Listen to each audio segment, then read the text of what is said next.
See, we'll be ready to start. Not that we're blaming you, Kathy. I apologize for our late start, but we've been celebrating rulers for patriots and rulers for women and rulers for modern art. And we thank you, Ms. Rice. Okay, first up on the agenda, well, let's call the meeting to order. First up on the agenda is a Pledge of Allegiance. If you join me, please.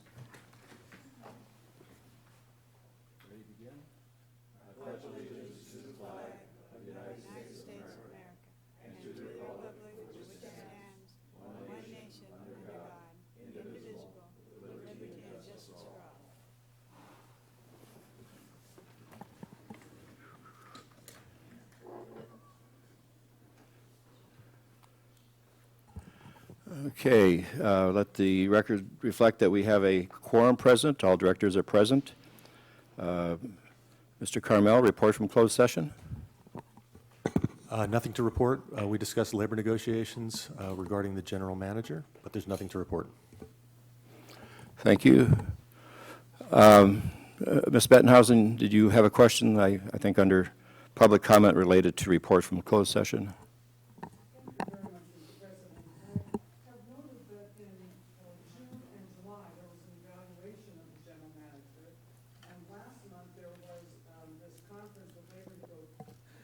Thank you very much, sir.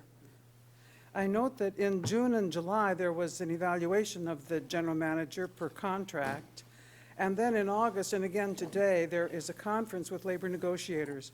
I am not asking that the content necessarily be made public, but I, as a member of the ratepayer group in Cambria, all 404,040 some of us, I would like to know what's going on. Why is it taking so long to evaluate, and with whom are the negotiations being made, and for what purpose? Thank you, sir. Thank you, ma'am. Mr. Carmel, any comment related to the public comment? No. Okay. Thank you, sir.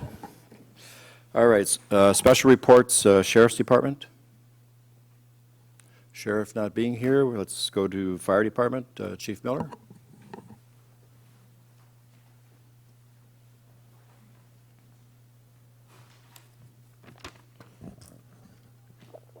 Good afternoon, Mr. President, members of the board. In front of you, you have all of our stats for the month of August for our run totals. I won't go into that. A few points of note over the last month. We've pretty much finished up all of our dealings with ISO, and they've collected all their data and everything. There's a few things that are outstanding to do with our water supply system that we will get to them within the next week, but we should have a word from them within probably 2 months, is what I've been told. So, and then at that time, if we have any dispute with their rating on our capabilities and anything that they've come up with, we have an opportunity to seek an amendment on that and move forward from that. So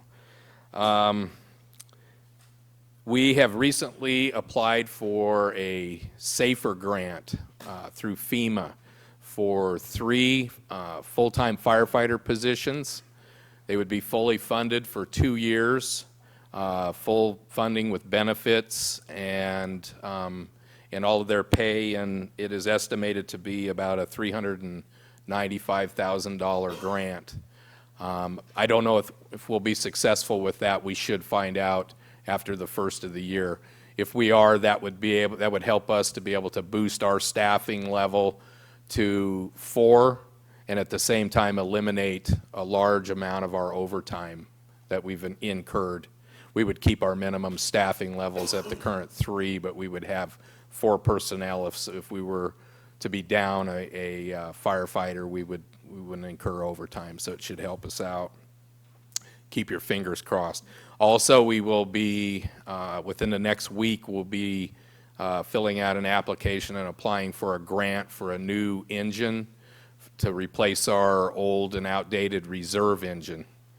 So that one would also be to the tune of about $400,000 as well. So While everybody was filing in, I had a video playing, a PowerPoint video of our one and only Ryan Maloney. Engineer Maloney attended the National Fire Academy over the 9/11 period of time. He was out there for a week taking advanced arson investigation and was selected to be on their honor guard for the 9/11 ceremonies at the Fallen Firefighter Memorial. I don't know if you're interested in seeing that, or if you all noticed it. I can run it again. I could whip through it real quick if anybody's interested in seeing the PowerPoint on that, if you have time for it. I had it on a timer, but I'm gonna go through it a little quicker. We're real proud of Ryan. That's quite an honor. The National Fire Academy there at FEMA hosts firefighters from all around the world, so it's quite an honor for him and us and our agency. That's a statue memorial there. There's Ryan with the wreath.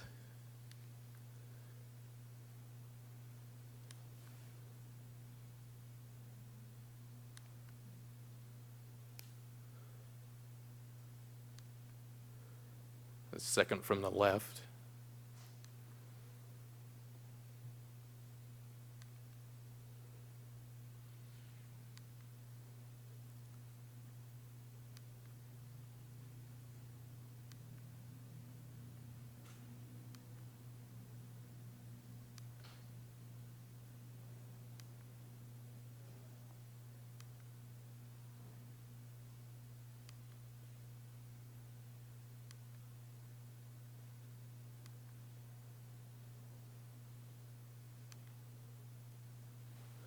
That's it. It wasn't quite death by PowerPoint, but I wanted everybody to get a look at that. We're real proud of Ryan.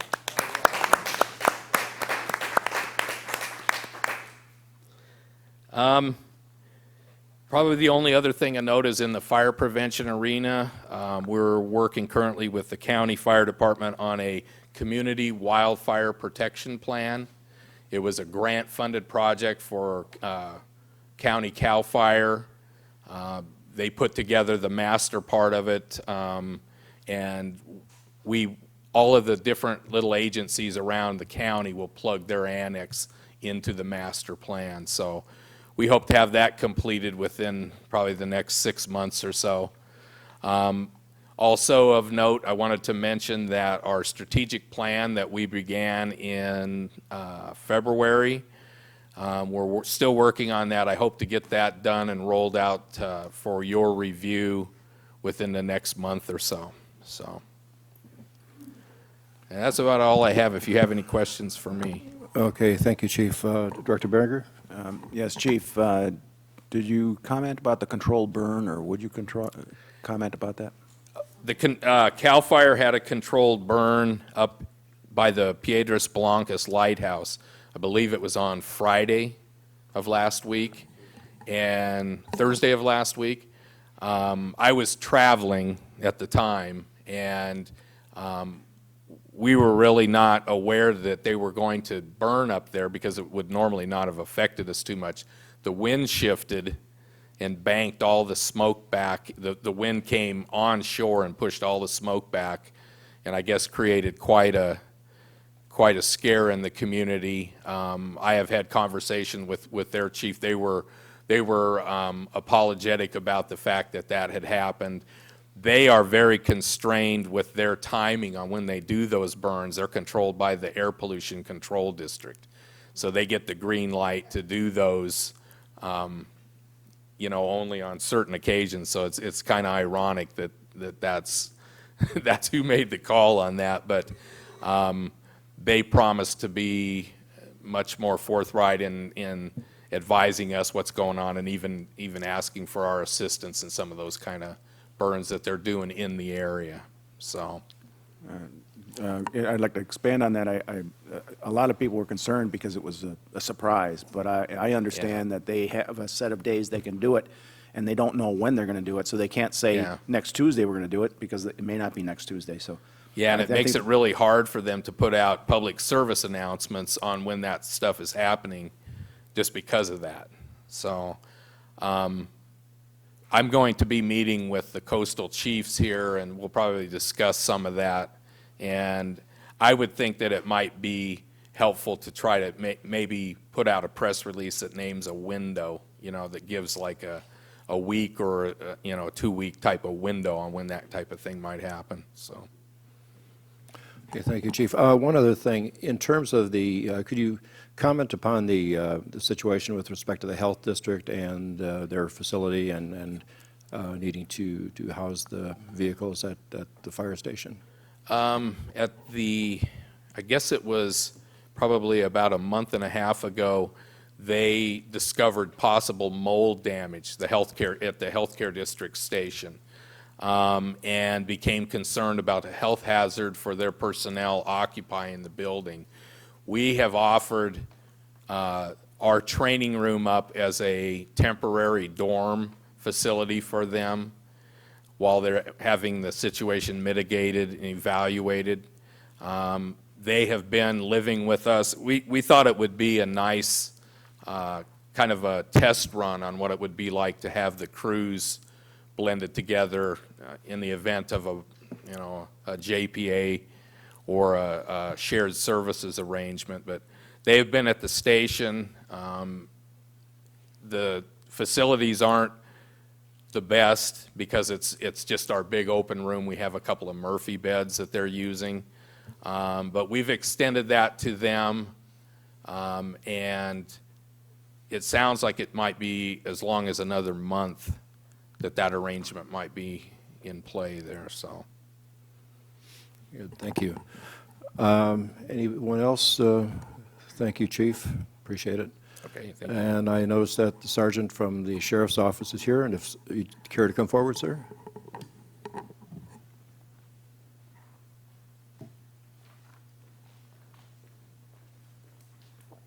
Yes, thank you, Mr. Chair. Board, I apologize for my tardiness. There was a call for service just as I arrived, and I was the closest unit, so I quickly went and handled that until I could turn it over to one of our patrol deputies.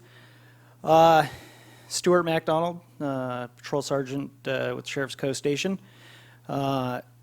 reporting on the monthly report for the month of August, August 1st to August 31st. We had a total in the Cambria community of 294 calls for service. 60 of those were emergency services calls, emergency medical services calls, 23 assist other agencies. We had 3 crimes against persons. Those were 3 battery reports, which is the unlawful infliction of injury on another person, the lowest grade misdemeanor type crime. We had 1 domestic violence, which was a inflict corporal injury on a spouse or cohabitant. We had 14 property crimes, which included 8 thefts, 4 vandalisms, and 2 trespassings. It's nice to see this number come down. The thefts were not primarily associated with thefts from vehicles, so we've seen an abatement in the number of incidents involving thefts and burglaries from vehicles. There were 20 disturbance calls, 23 check the welfare or citizen assistance calls, 15 suspicious circumstances or suspicious subjects calls, 40 incomplete 911 calls, 15 alarm calls, and 49 self-initiated field activity, which included 26 traffic or pedestrian stops, and 23 self-initiated either on-site, flag down, follow-up type calls. And for the month of August, there were no arrests for drunk in public. Thank you. Any questions of the sergeant? No? Thank you, sir. All right. Appreciate it. Thank you. Moving now to, let's see, we have no acknowledgements or presentations, then moving to public comment. First person to speak, Alan McKinnon.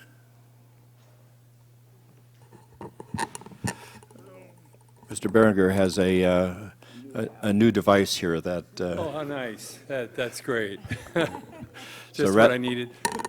I hate coming up here speaking to people I know are good and good intentions, but I have some bad news and I have some good news. I'll very quickly go over bad news.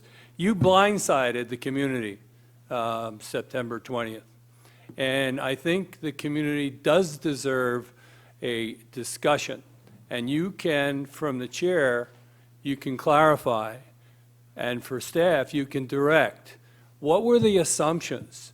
What is the end game? What happens after 19 acre-feet, this magic number? I've spoken to over 50 people this past week, and unanimously, they're not mad. They're mad as hell. And their trust in you is incredibly important, and it's broken. It can be salvaged, and this community has proven itself over the years. It will do whatever it takes conservatively. We're talking about an average across this country of 2 households per acre foot. Cambria has 4 or maybe 6. It's dependent on how you look at the numbers. 6 households per acre feet.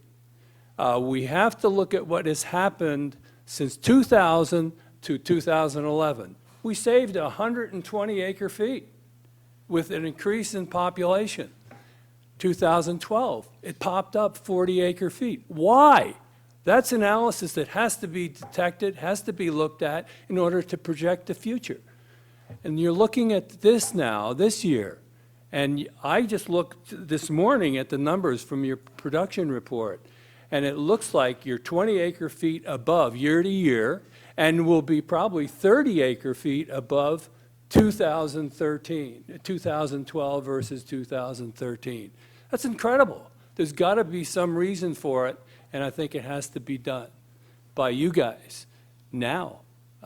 Because you're losing out in the field. You're losing tomorrow in farmers market. They're mad. The silver lining. This is an emergency, I think. And you're going to prove that to us by your clarification. But if it is an emergency, it's an opportune time that for 2 decades we've been looking at alternative water supplies. And alternative water supplies have been looked at in millions of dollars of analysis. And it comes back to the same thing every time. In this particular case, we have an opportunity, because it's an emergency, to get an emergency solution. And we can't fool Mother Nature with Santa Rosa Creek and trying to make it pour more out, and maybe even what you're trying to do with San Simeon. But that's beside the point. I think what we have is the opportunity to get a reverse osmosis system that can take care of our immediate needs and be here, because the projection, if we look at climate change, this is an indicator of what's going to happen in the future. And at that time, we will coalesce. Sometime along the way, I know I'm at 0, but we'll coalesce when there's no water. And the no water is, the solution is desal. And it will be continually until we all agree. And it will benefit the aquifers. There will be wildlife available. There will be water flowing, because you can take that infinite source and change it now at a very reasonable cost in a 40-foot container to start off with for 250,000 gallons a day of water. It's a no-brainer if someone was looking from the outside. But the people that want conservation, it's wonderful, but you're not going to get your way out of this long-term with conservation only. It's wonderful to do, but it ain't the total answer. Thank you. Thank you, Mr. McKinnon. Next, we have Cynthia Hawley.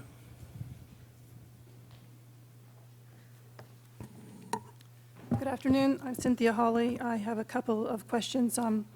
Following up with Alan, one of the clarifications you can make, and I asked about it last week, was what does the 99 acre feet mean? Does it mean that's all that is in the aquifer? Or does it mean that that's all there is in the aquifer for us, and that the riparians have water in addition to that? And I'd like that answer today. It's a very simple question, and if you don't know the answer to it, it's just as bad as not saying the answer to it if you do know it.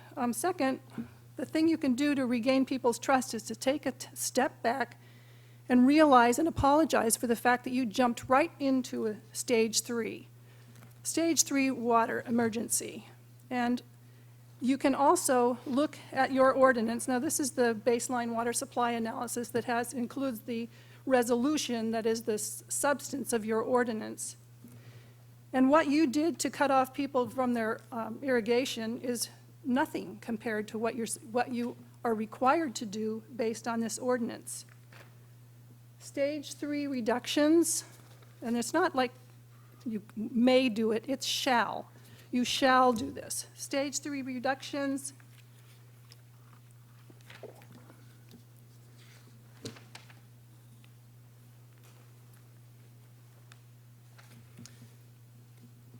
The public uses, you're supposed to go around to all the public agencies, the schools, the parks, yourselves, and you are supposed to eliminate all decorative irrigation. They are put onto 500% surcharge shall apply to all public water use in excess of 3 units per EDU. You're supposed to cut back EDUs to 3 units for all public use. That's shall. You're violating the law from what you did. The next one is commercial uses. Commercial uses, a maximum water use allotment for all commercial uses shall be lower than 3 units per EDU or the average of what they used in the previous year. So commercial uses are supposed to go down to 3 EDUs, 3 units per EDU. They now have 12. This is shall. Residential uses, maximum monthly use is 2 units per permanent residence established in separately metered individual residences. These are things that you were required to do, and you didn't do them, and you're in violation of the law because you didn't do them. And if we only have 99 acre-feet left, which I'm hoping we're going to find out very soon, even if we have only 99 acre-feet left for our use, we're in trouble, and you need to spread this responsibility over the way it's required in your ordinance. And I'm asking you to go back and try to get the trust of this community again and agendize this immediately and activate your ordinance and the restrictions that are required within it. Thank you, Ms. Hawley. Next up, we have Jeff Hillman.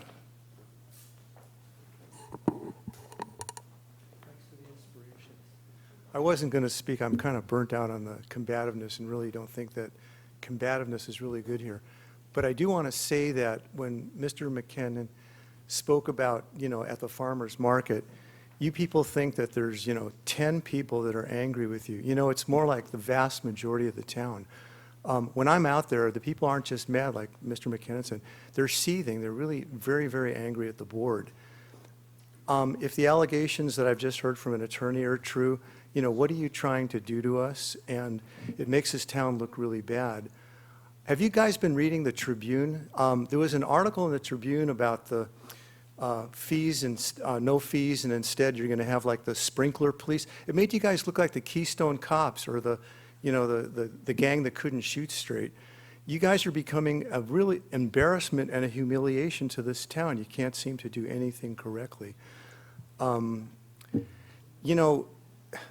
If we were to do a recall right now, I think it would be like shooting fish in a barrel because this town is so mad. And you guys are totally oblivious to all of this.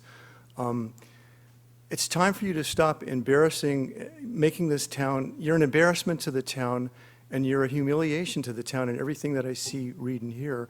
And I wish you guys would actually resign and, give us some of our stature back. Thank you. Thank you, Mr. Hellman.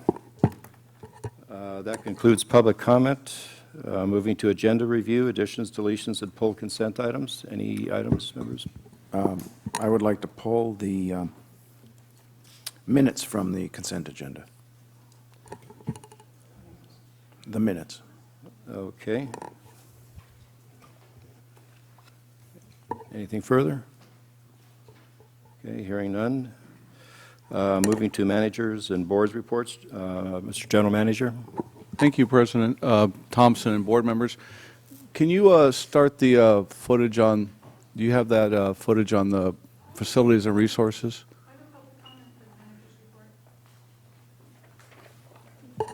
We're going to hear the manager's report first, please.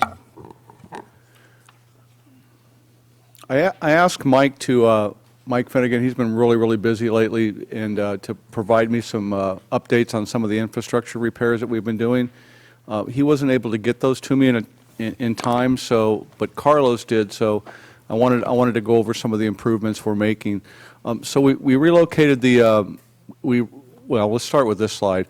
This was the foyer to the Vets Hall, and we went ahead and did the improvements to that. As you walk in, you can see. I don't like these, so if you could just manually forward them. And that's as you walk into the Vets Hall, that's kind of the Vets Hall foyer wallpaper removed and the hallway being retextured. Next slide, please. Go ahead. You're there. Hallway repainted. Next slide, please. Ice plant being removed on the Bluff Trail. I'm sure we all walk on the Bluff Trail. I do it every weekend, sometimes a couple times a week. Stop that.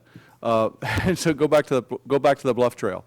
But that's the 3 Cs. We've got some volunteer time from the 3 Cs lately, and the Bluff Trail they've cut back on the Fiscalini Ranch. A large portion you can see now that's completed if you've gone out there and walked around. It looks really good. So thanks to the 3 Cs and to Carlos. Next slide, please. We relocated the water yard to the wastewater plant, so it's the utilities.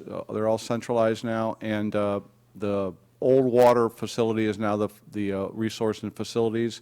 That facility has been completely painted. If you get a chance to go out to the East Ranch and look at it, that whole area out there just looks a lot better. We've probably thrown out about 4 or 5 40-yard dumpsters of garbage and things like that, and painted the facilities building.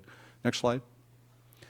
This was the facilities kitchen before and after, and it was gutted, and the staff did this. We didn't pay for this other than just staff time. Next slide. This is facilities yard restroom before and after. That's the old restroom. That was completely gutted by staff and redid. It looks just really, really nice. Next slide. Facilities yard workshop before and after. So that's how it looked before on the left, and that's how it looks on the right now. It's all cleaned up and pressure washed and organizes and workbenches built. The Facilities and Resources Department really never had an area. They had a couple sheds out here. They never really had an area to work on our resources, and so now we have that facility for them. It looks really nice. So next slide. Damaged street light replaced.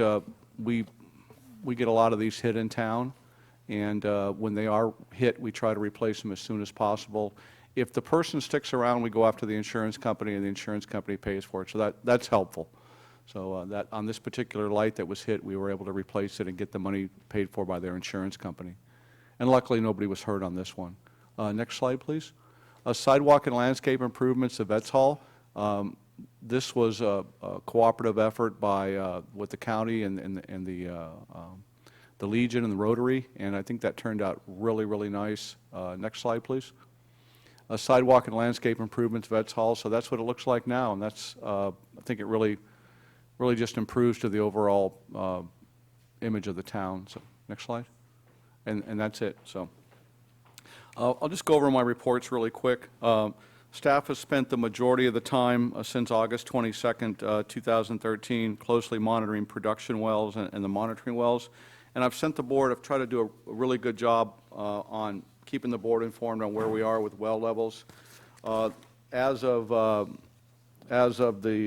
little while ago, the San Simeon wells were an average of 3.86 feet. So we're seeing that come up, and staff has spent a great deal of time since the September board meeting preparing for a couple board meetings, keeping the board, like I said, keeping the board apprised on well levels.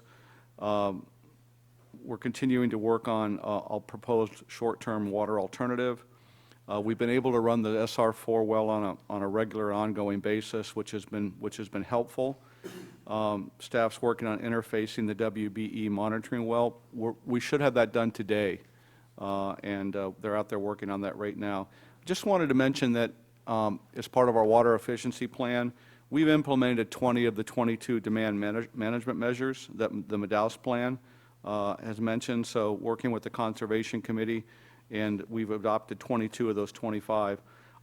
Staff completed training on commercial water audits the question was asked earlier why we don't bring somebody in. It was a very good question.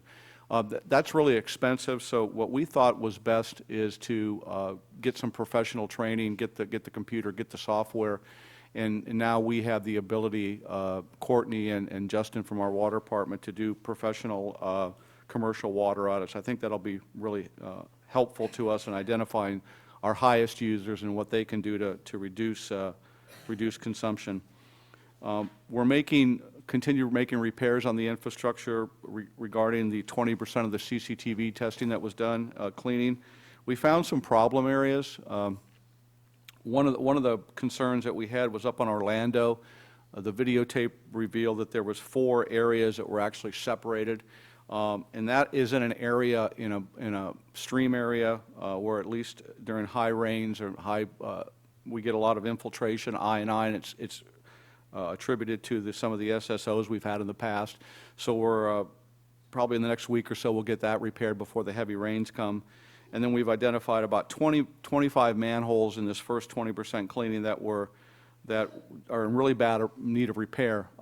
They also are causing some of the I&I problems we're having in the SSOs. So we'll get those repaired before the rains come. On the next page, you see the Ferguson Group. We did put money in the budget. The Ferguson Group also represents the County of San Luis Obispo. So we realized there was a certain amount of sensitivity regarding hiring a lobbyist again. So we were able to secure their services for significantly less than what we've paid in the past because they do represent the county. And we do have a 6-month contract with them. And just a couple key points on what they're doing.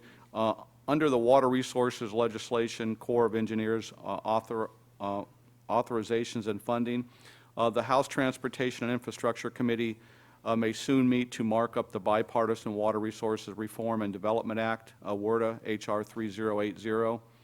The second bullet point says the Senate passed its version of the WRDA this summer. And then under Cambria summary action, this is what they've done for us: brief congressional staff on Cambria status and provide draft WRDA language to broaden water supply project authorization. That's one of the things the board will ask us to do, is to focus on getting that language changed within the WRDA to expand it beyond just the definition of the word desal, and working with CCSD staff on WRDA report language to focus on the COA LA of Cambria projects. Going to the finance manager's report, as August 31st of 2013, 5-year schedule of our cash investments and balances. We have $4.4 million. That's down slightly, but it's still considerably higher than it was in 2011, 2010, and 2009. We didn't have any expenditures over $100,000 this month. The fire chief's already gone over his report, so I won't spend too much time on that. On page 11 is Carlos's report. He talks about the work he's doing on Fiscalini Ranch and the retrofitting of some of our facilities with low-flow toilets. A Veterans Hall had 46 events. The Pine Dorado, some of the work they did on that. So Carlos, again, is 2 3/4 people. He does a really good job. The Administrative Services Officer's reports on page 12, that's Monique's report. She talks briefly about human resources, what she's doing, utility billing and retrofits. What I want to do from here on out is expand our conservation portion of what it's a subsection of this report. But since last Friday, I just wanted to take a few minutes to go over some of the things that we've done, if the chair would let me do that.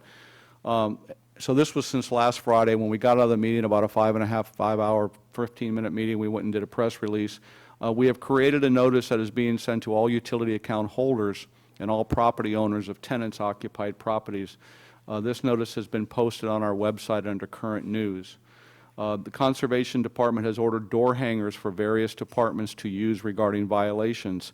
They should be here by the end of the week. We should have them by Monday.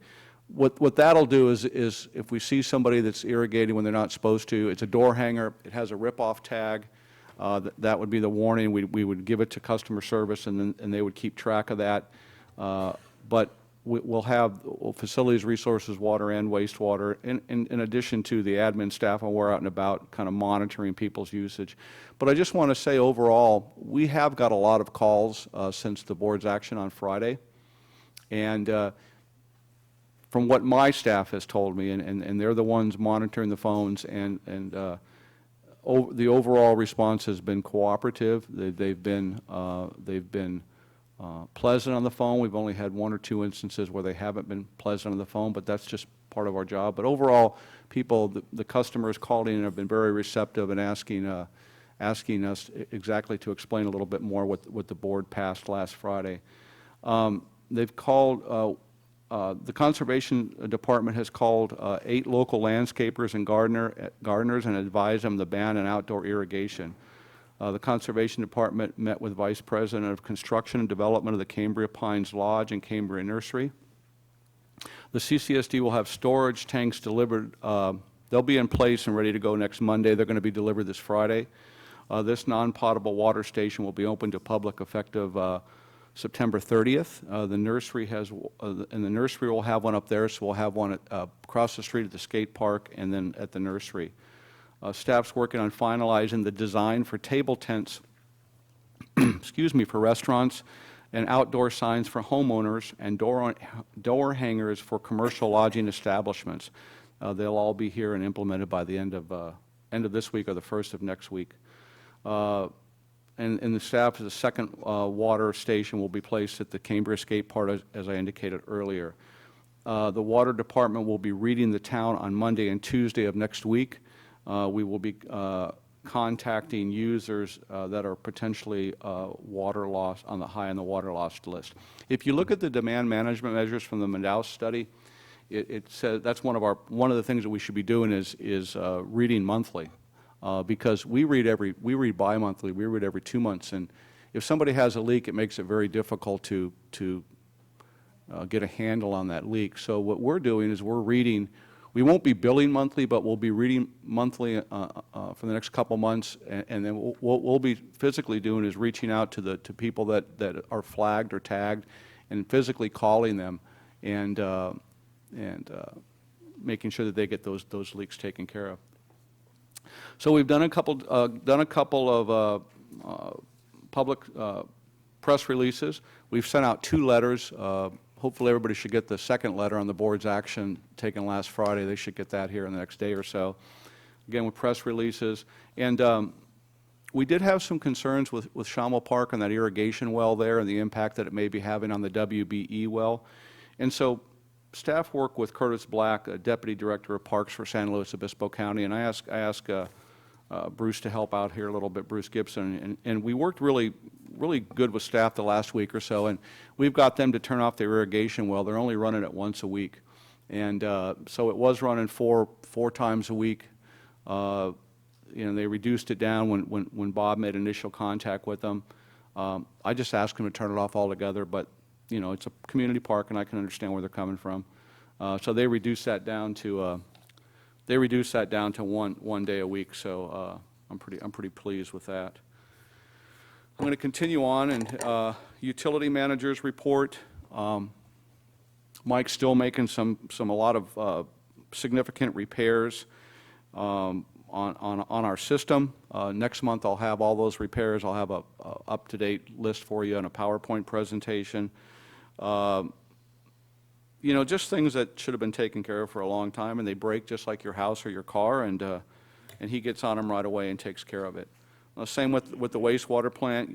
You'll see consistently through these reports of pumps and motors and variable frequency drives and things like that getting replaced, and they're just long overdue, and we're doing the best we can.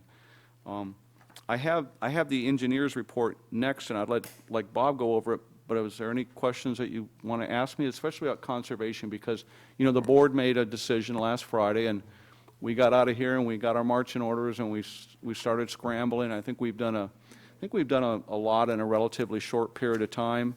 But there may be some questions that you have. What else we can do, and we're also looking for input and some guidance and some suggestions. If you see things that especially on conservation that we're not doing that you would like us to do, we're more than happy to jump on that and get it done for you. So thank you. Director Rice, did you have?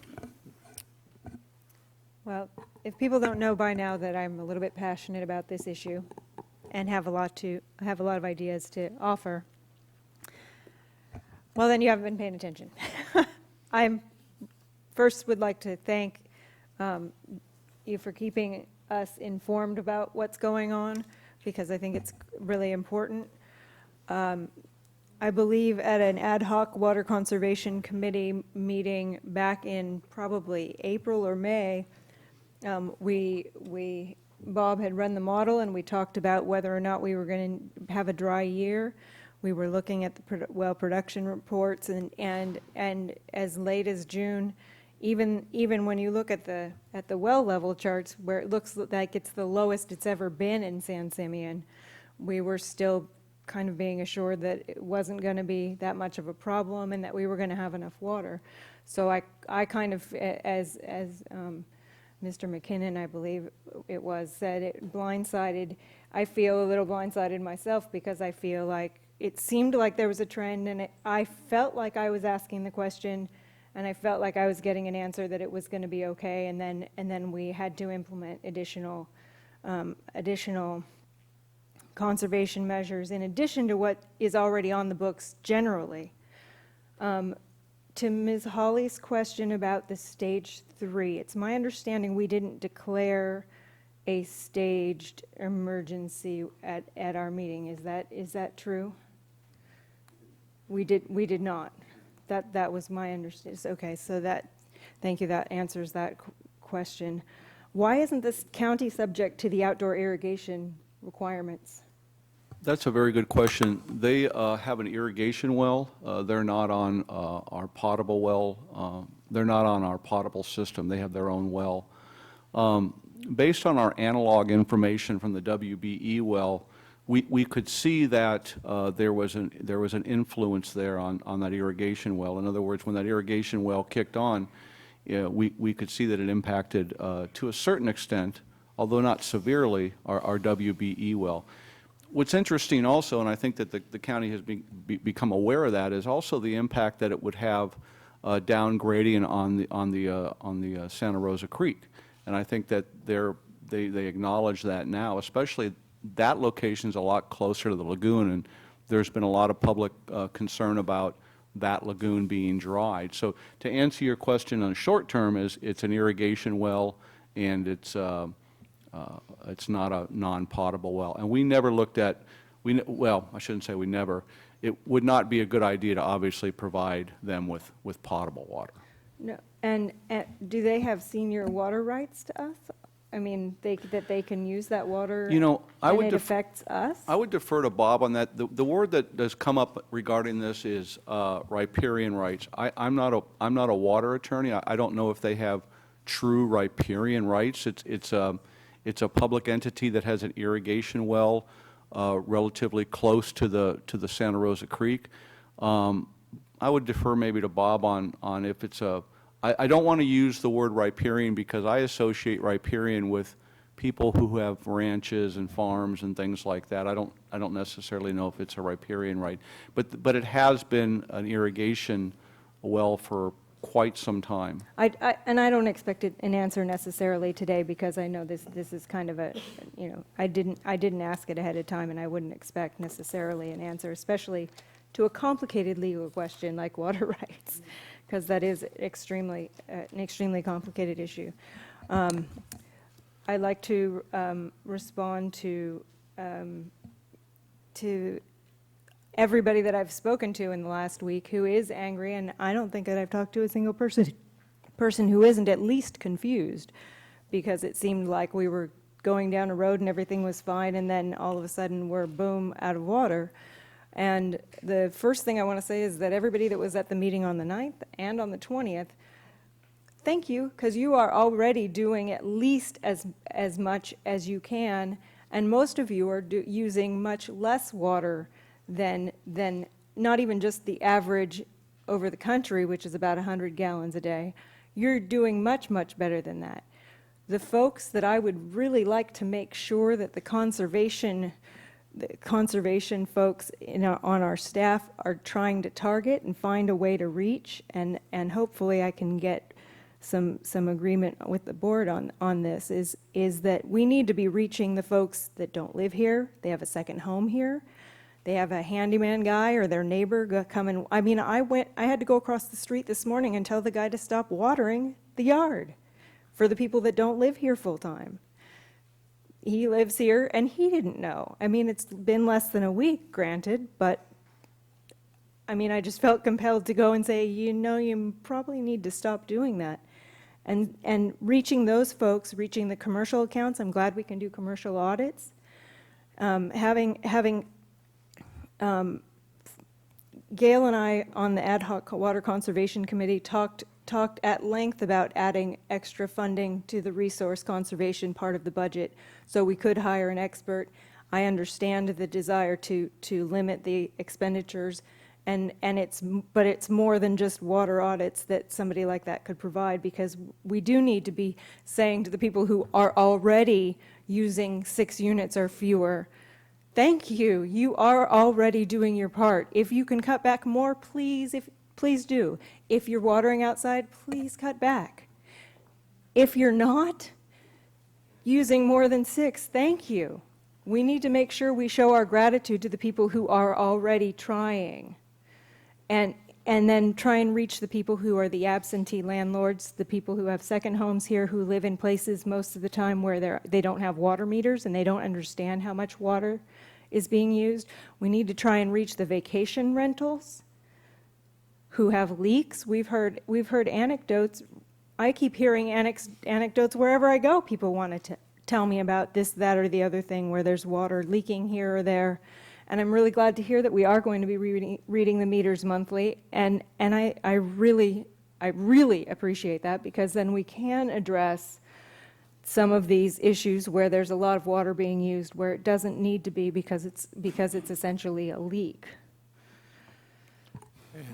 Thank you. General Manager Gruber, would you finish your report now, or have about? Just really quick, Director Rice brings up some good points. The vacation rentals we are reaching out to also, and there'll be flyers in each one of those doors, and then their doors, but also as people come in to rent those vacation rentals, there'll be literature.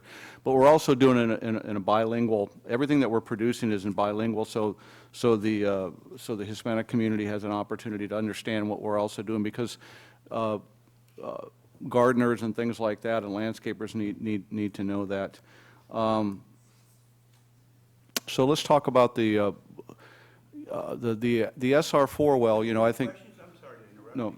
So the SR4 well. Sir, if you want to make a public comment, there are some forms outside. If you could. I'm sorry, I didn't know. Yes, sir. If you could fill that out and provide that to the clerk, we'd be glad to have you speak. Thank you. So I think we were closely monitoring those wells, and it is a very sensitive issue. The real challenge came in with all this, and once it occurred, once it triggered, was that WBE well again falling below 3 feet. But if you look at the SR4 well right now, there's 47.27 feet in that aquifer up there. And so once we realized that the WBE well fell below 3 feet, and that only left us with the Santa Rosa or the San Simeon aquifer in those wells up there, we had some concern, and that's what triggered the series of meetings and the conservation measures. But we are able to run that SR4 well on a regular basis now, and I think it's important just to note that, and it is on our website, and we're trying to do a better job on upgrading the website. We're at 47.2 feet right now in the SR4 well. We're able to run that 8, 10, 12 hours a day. The result of that is we're seeing that the Santa Rosa, San Simeon wells are slowly recharging. Conservation is I wish I had the resources right now to have 2 or 3 conservation people. I really do. We'll be talking about this on another agenda item, but if you can see, our water reserves are almost down to nothing, and so it's just really a matter of just balance and using our available resources, but I wish we did have unlimited resources in all areas, and including to be able to staff the conservation department the way that I'd like to. But we'll get there. I think the board has been really good about the last couple of years about funding that department, and I appreciate that. I think that you remember, Alan can appreciate this, a couple of years ago we had $2,000 in the conservation budget, and now we have hundreds of thousands of dollars in the conservation budget. Just one more quick statement with regards to why consumption's going up. I'll meet with my staff and we'll look at the different areas. I can't just say, well, it's due to increased tourism, or it's you know, this or that, or maybe just one particular item. But we'll look at the commercial accounts, the residential accounts, and before the next board meeting, have a somewhat of an educated summary on why we believe that is occurring. I think we can all say to a certain extent that everybody in Cambria is very, very water-wise and very water-conscious. The one variable we don't have control over is the people that choose to come here on the weekends and enjoy this community. So that's something that we'll analyze and have an answer for you. But I appreciate everything that Director Wright said. And you were going to have... Oh, and if Bob would like to Supervisor give his engineer report, that would be great. Thanks. Thank you, Jerry. Thank you, Mr. President, members of the board. I'll skip over some of the items that Jerry's already mentioned. Unless you have a question you want to go back to it, I'd be glad to elaborate. So I won't talk too much about the assistance to water operations, other than we are working on an agreement with Terrain Consulting, which is to help get those laterals repaired that were mentioned that are underneath the creek behind Orlando. So that's really critical to get that done before the rains hit, because they are a direct source of infiltration and inflow into the sewer system. I also attended a meeting in Sacramento on September 11th dealing with the 2011 SSOs. I continue to work with operations on maximizing the length of time that SR4 can operate. As Jerry mentioned, we're looking closely at that monitoring well.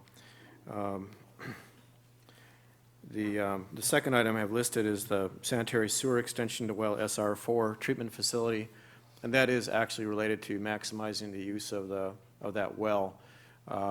We have some limitations on how long we can operate that well because of the way the tanks fill after backwashing and purging the line when it's initially started. So we're trying to get a line from our sanitary sewer in Santa Rosa Creek Road out to that treatment facility.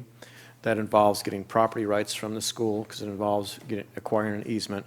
So we have a design as well as an appraisal process going concurrently on that right now. To get it expedited, we developed a plan to put a rented tank out there. It's going to be out there tomorrow morning to help facilitate operation of the well without that line in place. And we also are seeking an emergency permit from the county for an above-grade line that we can place, along the perimeter of the property to avoid impacting the operation of the school. So we have several things in play on that project to try to get it in service as soon as possible for the water operators to assist them again with the operation of well SR4 to maximize its production. Rodeo Grounds Pump Station, I haven't had much time to really work on that this last few weeks, but hopefully I can get to that next week to get the permit applications into the county for the coastal development permits on both the Rodeo Grounds Pump Station replacement as well as the Stewart Street Tank 3 project. Long-term water supply project, item 4. We did have a conference call with the Army Corps and consulting project team try to resolve the lack of federal funding to more fully address the hydrogeological assessment and the questions that were raised by the environmental team. And that's going to be part of today's discussion item, where we're seeking approval of a contract as well as funding with CDM Smith on that particular item. And I'll elaborate later on when we get to that point in the agenda. Jerry mentioned we executed the agreement with the Ferguson Group. I think that was around the 13th of September, and he's already provided a report and has made some initial contact, so pretty satisfied with how quickly they're getting up to speed on that. Development and remodels, the last item is, did 7 remodel reviews during this last period for the last few weeks, in between the other stuff. So the last part of my report talks about the attached tables and on the water levels. And again, I don't have the overheads on that, but Jerry mentioned the wells have reversed the trend at least. You know, the average for the San Simeon wells have come up a little bit over a foot. So as between 9/16 or September 16th, which is in your report, and the 23rd, we got a 1-foot increase in San Simeon, which is really good. And that's from being able to rest that well and to run SR4 for a longer period of time. So that's definitely having a favorable impact to be able to run SR4. And SR4, you know, still is pretty full up there. It's above the 47-foot elevation on that well level for that particular well. So that's a good trend. It's good news. The production, again, getting back to some of the questions that were raised, all I can add on that is you know, part of the reason for the increase, I think Bill Madaus pointed out when he was out here back in October or so last year, and he tied it a lot to the recession and saying, okay, you've got some reduction because of the Great Recession that hit us, and he thought we'd see at least a 15% increase after 2000, you know, from compare it to 2007. So it's pretty much in line with what he was telling us back in that time frame, that, you know, business is going to pick up, people are going to come out and more often to enjoy their part-time occupancy of their homes during the weekends and so forth. So I think that's part of the reason that you're seeing some increase back towards the 2007 level, besides probably some other factors, but that's got to be among them. And I won't get into this any further unless you wish. I have a series of charts here. So unless you have a specific question you'd like me to elaborate, I'll stop here. Director Evanet and then Director Rice. And Director Quinn. Okay, thank you. I think a couple of things. When we first, very recently, started the conversation that we have truly a serious challenge between our Santa Rosa and not using that and San Simeon and the level there. Today, in light of what you've learned further and changes you've started to make and using the Santa Rosa Creek within the allowance more and letting San Simeon recharge a bit, or my question is, we seem to think we were going to almost have a shortfall.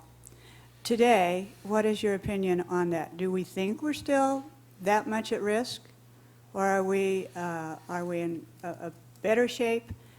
Considerably, and while certainly conservation is important, and what we're doing with conservation is very important, are we at a place where we are not nearly in the crisis we thought we were?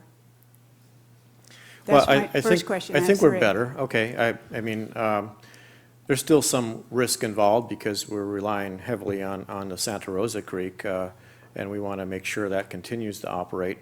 You know, we're always close on the WBE monitoring level, and we're working to address that. I mean, I had 8 different solutions outlined in the last week's staff report, so we're following up on each one that we can to make sure we're reducing that risk as much as possible.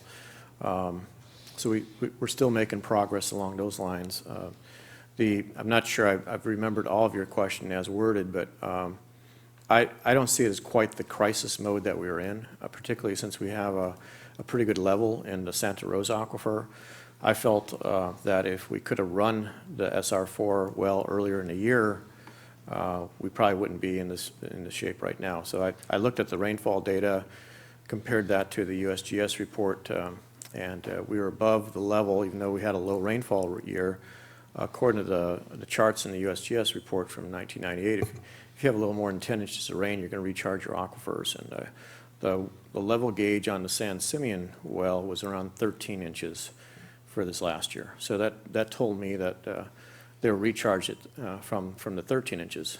But by, again, starting SR4 late in the summer just didn't help us. And so now there's been a tremendous effort from Mike and his crew to improve that facility, and I think that's going to come back as far as long-term rewards and making it a much more reliable system for next year. Okay, I ask that because I think it's important that we look at where we were and where we now see that we're maybe not quite as severe. I think it's very important to look at in terms of even approaching this no outside irrigation. I think those are conversations that still have to continue, obviously. And then I think this idea, trying to get a better handle, I think oftentimes we have speculation on why is the water up, and we have certain things that we imagine it's not us, it must be those part-time people, or certainly we know it just must be those tourists, it's somebody else but us. But my question on that is, I would like some facts. So I know that it takes time, but I would like to see, do we have certain people that live here full-time that actually something's going on there and there's a lot more water usage in a particular category? Or are there some, some red flags where somebody is up? Part-time, we know who our part-time people are typically because their service billing goes out of town instead of here. Is it really that we have a lot more part-time people, and are they just using what their allowance is, their 6 units? I mean, I don't know the answers, but I'd just like to see a little bit of actual data, empirical data, so that we would know where is the increase, because we are talking about an increase of close to 30 acre-foot at this point in the year. So I think it's important that we know why. And we do all have ideas, but I'd like to have some facts. And then the last thing is that I'll just end with, again, these things that we're doing right now where we have the reaction and we're turning on each other and we're not looking at working together, which I think is really not a healthy situation for problem solving. But I still think we have to look at not letting go of the fact that when we were looking at the report today, this whole thing with lowest caps and the funding we had, and there was a statement there that said we've had no real activity for 5 years. We are at risk of even losing that funding. We have got to be relentless about finding a short-term water storage or RO type of system that we can actually attain. We've been going in circles for over a decade. So to me, those are very important focuses. And I know you're working on that. But I think looking at why is the water up would be really important, and almost having a status report every meeting, kind of an update on we're certainly doing everything we can with conservation, but where are we on looking at what's really an attainable alternate water solution and starting construction? Thank you. Thank you, Director Rice. No, Director Clift.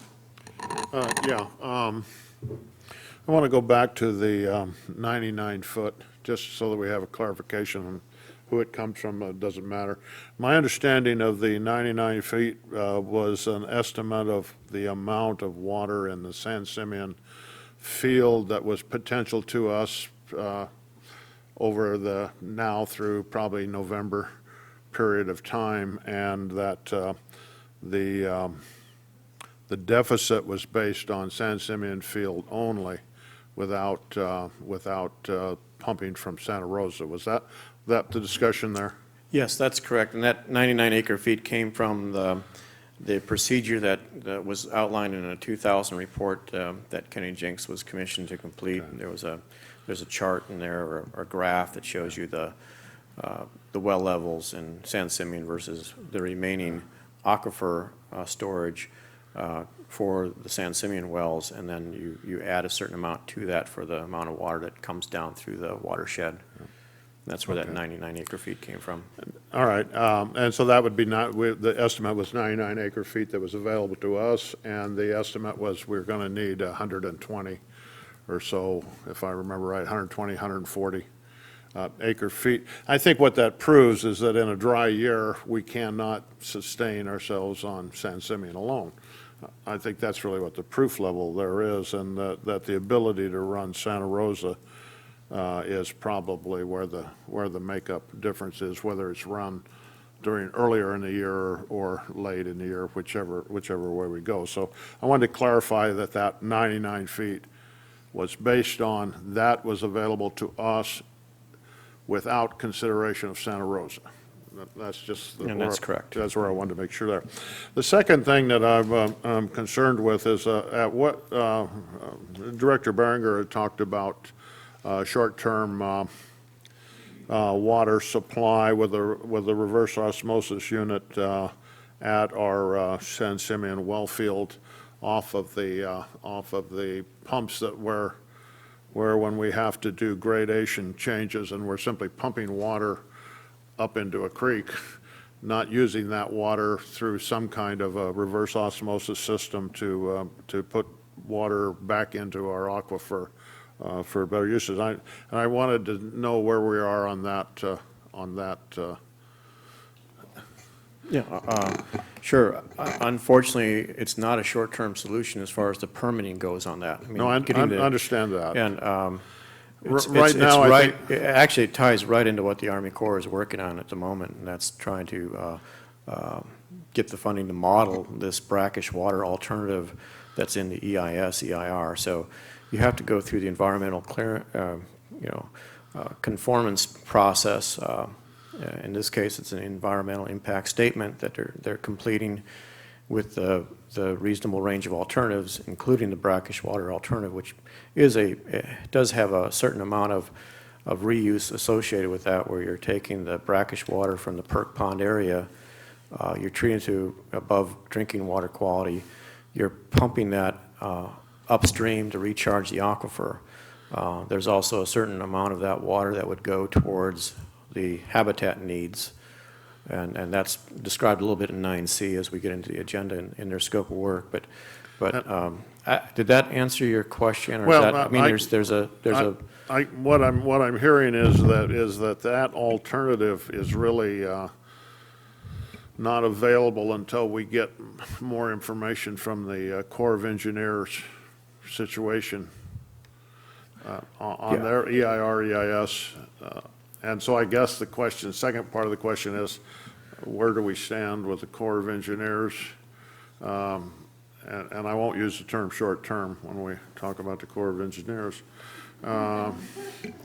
So at least where do we stand there on the potential to have that kind of a resource? And then secondly, I guess, as former Director McKinnon questioned, is there a situation that such is emergency of such a situation that would allow us to expedite at least a portion of this? Yeah, I've had discussions with some regulatory agency people on this. Is there any way we can expedite this? Put in some kind of a RO system, treat the brackish water, recharge the aquifer upstream, and pretty much told me, no, it's not that simple a process. I said, how can you expedite this? Because it involves several agencies. The minimum would be 1 year at best to try to make it through that regulatory process, from what I've been told. And that's even doubtful. You have to meet criteria that were outlined by the California Department of Public Health, and they in turn work directly with the Regional Water Quality Control Board, who is the lead agency in issuing the permit. And it's an involved process, and there's some detailed engineering work associated with that. And as I see it, it's part of the long-term approach, that the Army Corps is working on right now, although slowly. I mean, they hit a snag because of funding, which you'll see in 9C. But that's as far as I got on it. I mean, I think the other options that were outlined in the prior week's meeting are more readily achievable from a permitting standpoint. Mr. Gruber, did you want to add to that? But, Yes, and I concur with what Bob said. Since the last meeting, we've been working with the state regulatory agencies and saying, you know, what would it take? And we've heard consistently that it would be a year. However, you know, the board directed us to do something in particular. I think if we got to the point where you know, the community was getting really close to being out of water, there has been instances where, you know, truly an emergency. But I think it would take more than just staff. I think it would take a consolidated effort of maybe water attorneys and things like that to really, and even elected officials and key representatives within at a regional level also and a state level. I think it would be a really consolidated effort. So you hear staff saying we've contacted the state agencies and it's been a year. Does that mean if the heat wasn't turned up and the board took a more active role and Supervisor Gibson and the county supervisors took a more active role and Cacho took an active role, and you know, it was a combined effort not just at the staff level but at a local government level, at a regional level and at a state level, and then in addition to have lowest caps at a federal level, I think if we were able to orchestrate that and we really emphasize the need for something like this, I think we'd be more successful. But realistically, for staff, myself included, to be making these contacts, I think we'll continue to get nowhere. I think even on the short-term or long-term solution to the community, we need to collectively gather our forces at all levels and pursue it. And I think that's what it's going to take for us to be successful. But we're going to continue to work with the state and get you answers and get it done. But what we're hearing is a year at minimum. So. Dr. Barringer?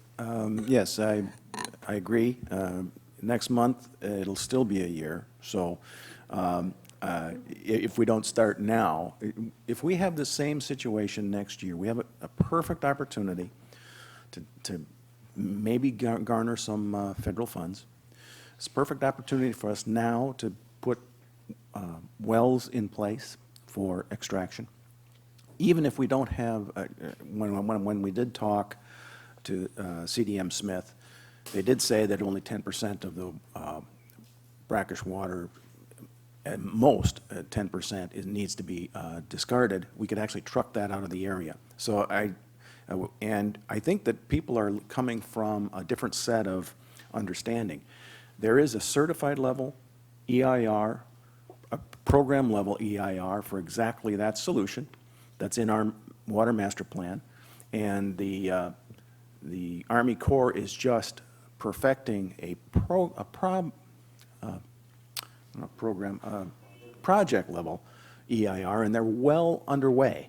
For us to ask, and I suggest that if the board does not mind, I would start making a phone call tomorrow to see how we can move forward, and perhaps the president, board president, myself can actually press some of these, make inquiries on some of these agencies to make something happen, because we are so far down the road that even though the EIS for this project isn't complete, there certainly is enough study to safely move forward, and I suggest we do that. And we'll carry on more of that discussion when it comes to the self-funding effort, but we don't have to wait for the Army Corps of Engineers to allow us to save our aquifer from saltwater intrusion. I don't think we need to wait for that.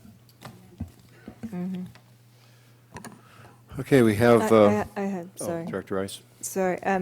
I heartily support that suggestion, and it would have been nice to have that suggestion last week, but maybe it just occurred to the general manager that would be helpful to have the elected. I mean, we do have an ad hoc committee that is government relations, so I mean, let's get that going as long as there's consensus with the board. The rest of my questions were answered except for one. I've been asked a couple of times, so you're going to have non-potable water at the nursery and down here by the vet's hall. What do I do to get it to my house? And maybe it would be helpful, I don't know if you know the ins and outs of how that might work for somebody, or maybe we have somebody when somebody can call the district. Can you please elaborate on that? Part of, I had a list of things that I was going over, and I obviously forgot about 5 or 6 of them. But one of the things that we're going to do, or in the process of doing, it should be on the website today or available, is that we will provide a list of contractors that will be able to, that you'll be able to call to get that water delivered to you from those non-potable stations. So thank you for reminding me about that. There are several individuals in town that would be willing to go over there and fill up those drums and bring them. And so we'll just make landscapers and things like that. Courtney's working on that list now, and we'll make sure that that list is given to our customer service reps. So if somebody calls in, we can't reference to or refer one person, but we actually have several vendors here in town that would be able to provide that service, and we'll pass it on to the community. And maybe if somebody has, I know a couple of my neighbors have the small water tank tenders, and maybe if they would be willing to help in some way by loaning it or helping people get water to their landscape, maybe if they call the district, what's the district phone number? The direct line? Yeah, Monique? for somebody to call? What's the easiest way to get, I know my phone Okay. number, I don't know. I just Because know there's a I'll couple give you a people in phone town number, that and it'll have be the them. wrong one, it'll be to her office, Okay. so.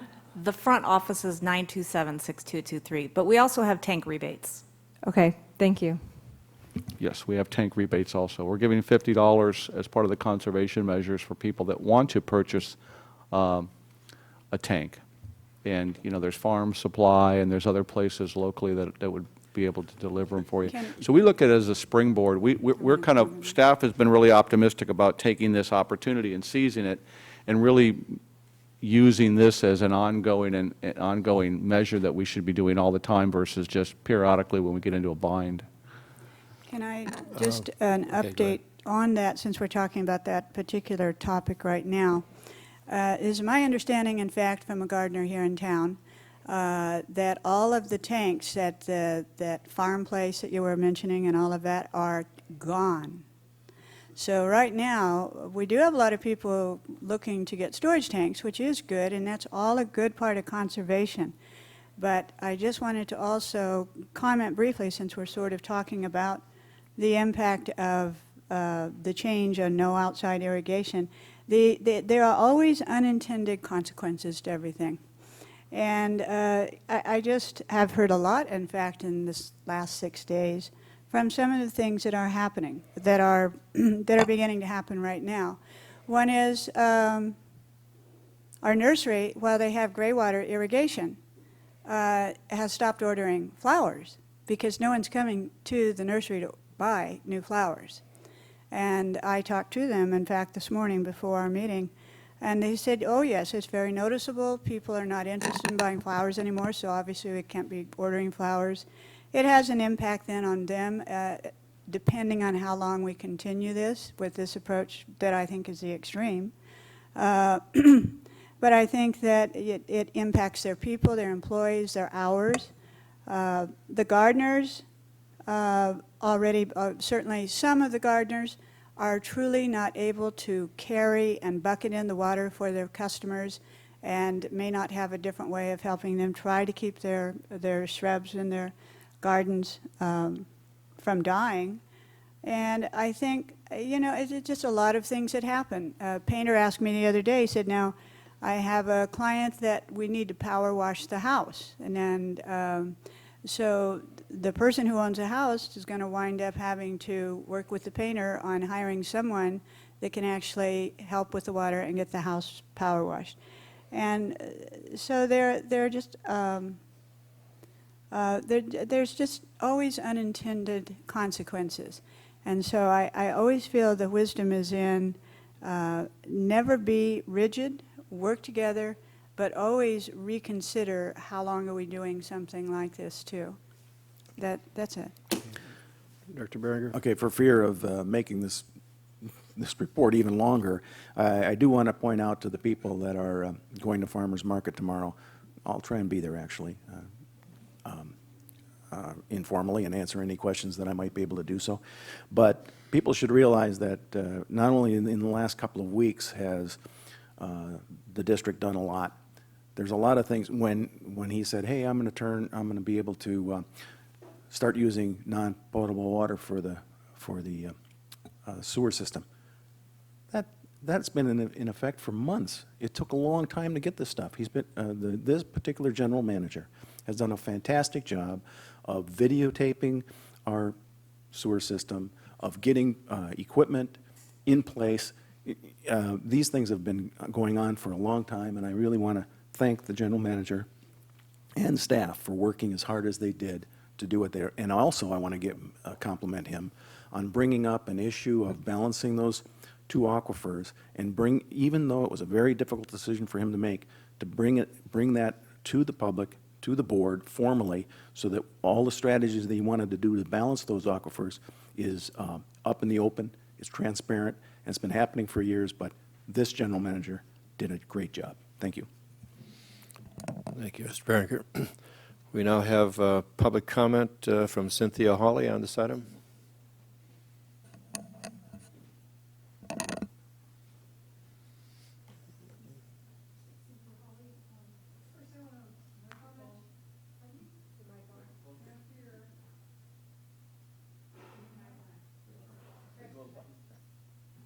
Okay. First, I want to comment on Director Rice's comments. You mentioned that whether or not the district made a formal declaration of the water shortage in terms of implementing Stage 3.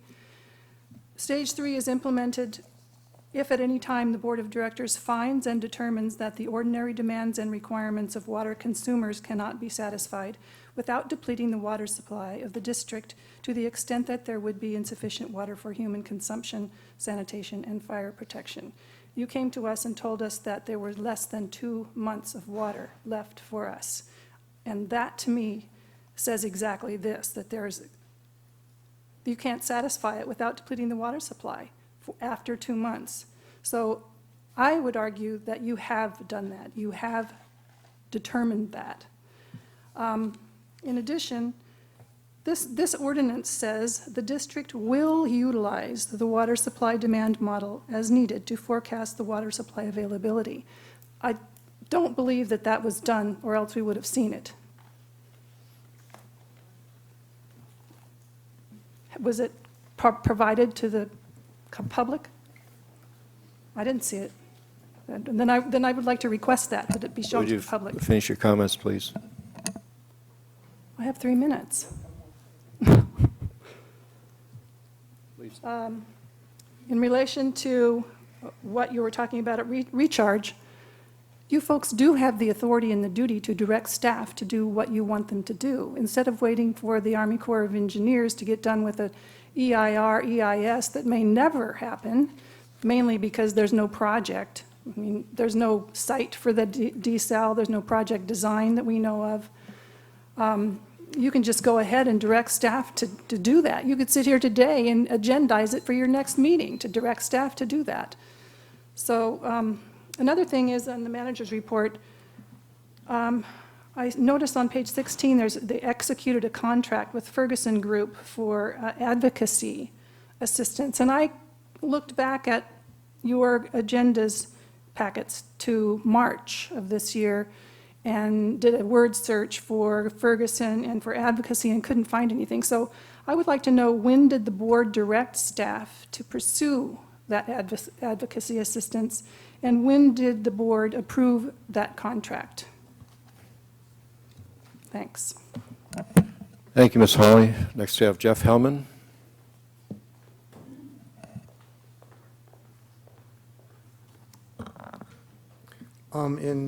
In terms of your saving water in the report and the things that you are doing to try to conserve water, I find myself fairly befuddled as to why the board didn't do surcharges like previous boards have done to get everybody to reduce it.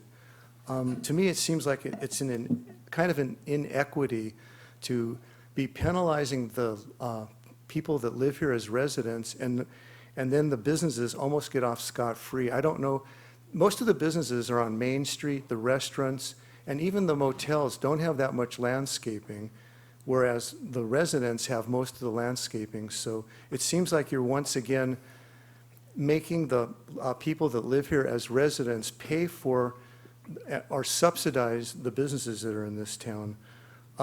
The impact of voluntary cuts, well, I mean, like, what if you ask Wall Street to voluntarily hone in their behavior? You know, this is like toothless.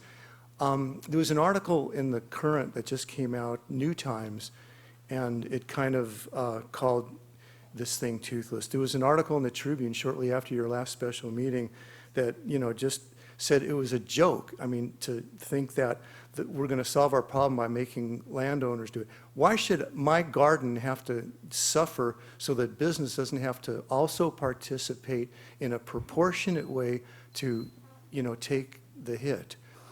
So this is why you guys are earning a reputation of being an embarrassment and a humiliation to this town. Everybody in the county's laughing at us because you don't really seem to do what's the right thing to do. I hope you reevaluate, and maybe at the next meeting, put it on your agenda that surcharges would be the most appropriate way to get people to cut back. Thanks. Thank you, Mr. Hillman. Rick Hawley?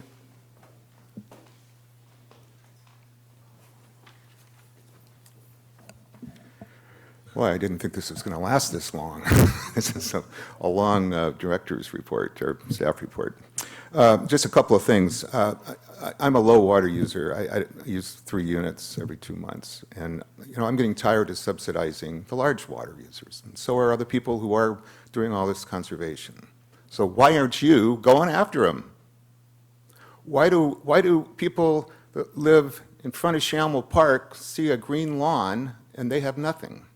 Why doesn't the county and Mr. Gibson sitting up and say, yeah, you're right. You guys have a water problem. We're going to shut down that well, and we're going to use gray water. Simple. Why aren't they participating in our problems? And the last thing I want to say is with the SR4, I keep hearing the engineer and other people saying, oh, we got all this water up there. Well, that's not the issue. The issue is from SR4 to the ocean, which is about 2.5 miles. That's what's dry. That's where the subsidence happens. You pump, and that water level goes down, and that's where you get into problems. That's why we have a monitoring well. And you know, so I think the engineer was absolutely right. If we could have been using that in the spring, we wouldn't be in this situation. But that's not to say we don't have a water problem. We have a problem of being overbuilt. And that has to do with intent to serve letters. And we're going to have the banking community asking to be bailed out in a minute. And you guys probably will bail them out. We have a problem with overbuilding and not using our current water wisely. Thank you. Thank you, Mr. Hawley. Alan McKinnon? Back again. I'm just observing, and I don't see any big amount of energy on any of you guys as to what the situation is. I don't know why, if there's no energy, you just don't declare this inhumane action and remove the requirement for lack of water for landscaping. Remember this, that there's probably $100,000 or more that Cambrians are going to suffer, including myself, of just dead plants that may wind up being in front of the general manager's office. You never know. Rotary spent 20 grand on that Peace Park, and you know what it is brand new plants. Now they're water resistant, or drought resistant plants, but all plants need some water to get them started. So there's $20,000 of donated money that may, part of it, go down the drain. Bad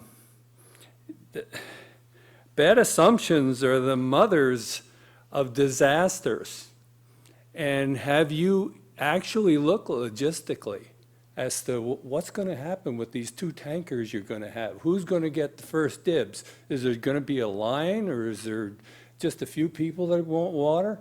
I know as Director Robinette mentioned, I called over to Paso, the largest tank supplier in the area. They're completely out of tanks and 6 to 8 weeks before they can get any. And unless you want, you can go to Fresno and pick it up. Otherwise, there's a fairly significant cost to get them over to Cambria. So he's been inundated with calls for product. But I'm not hearing from the engineer that we have a problem. In April, we had a problem. Why was it not identified in April that Santa Rosa Creek wasn't doing their job and that you were 8 or 10 acre feet year over year behind what, or more production for 2014 versus 2013 versus 2012. And that was repeated month after month until we see even today that you're still demanding more water. Madhouse has said this inflation. Well, it wasn't inflation that really caused this issue to occur, the economy to improve, and now we're using more water. It was over a period of time where we reduced leakage throughout the community. We add all the Madhouse important elements, the toilets, the low flow, so-and-so, already? Zero? Okay. I just, please tell us, do we have an emergency? And certainly, if we do have an emergency, there's an agency that's scheduled, just like Katrina, that can immediately bring in help. But if we don't have an emergency, let's look at it very closely because, I mean, a lot of people are going to be hurt by your actions. Thank you. Thank you, Mr. McKinnon. Harry Farmer?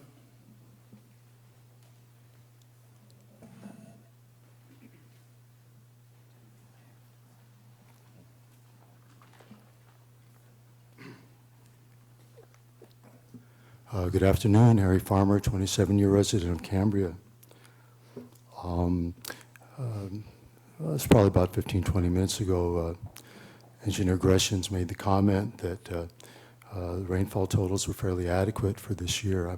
I believe you said that. I might want to comment on the fact that there was an article, it was the first week in April, in the Tribune of this year, observing that the first 3 months of this year, January, February, March, were the driest 3 months in recorded history of rainfall in the state of California, and that the snowpack was half of normal and dropping rapidly.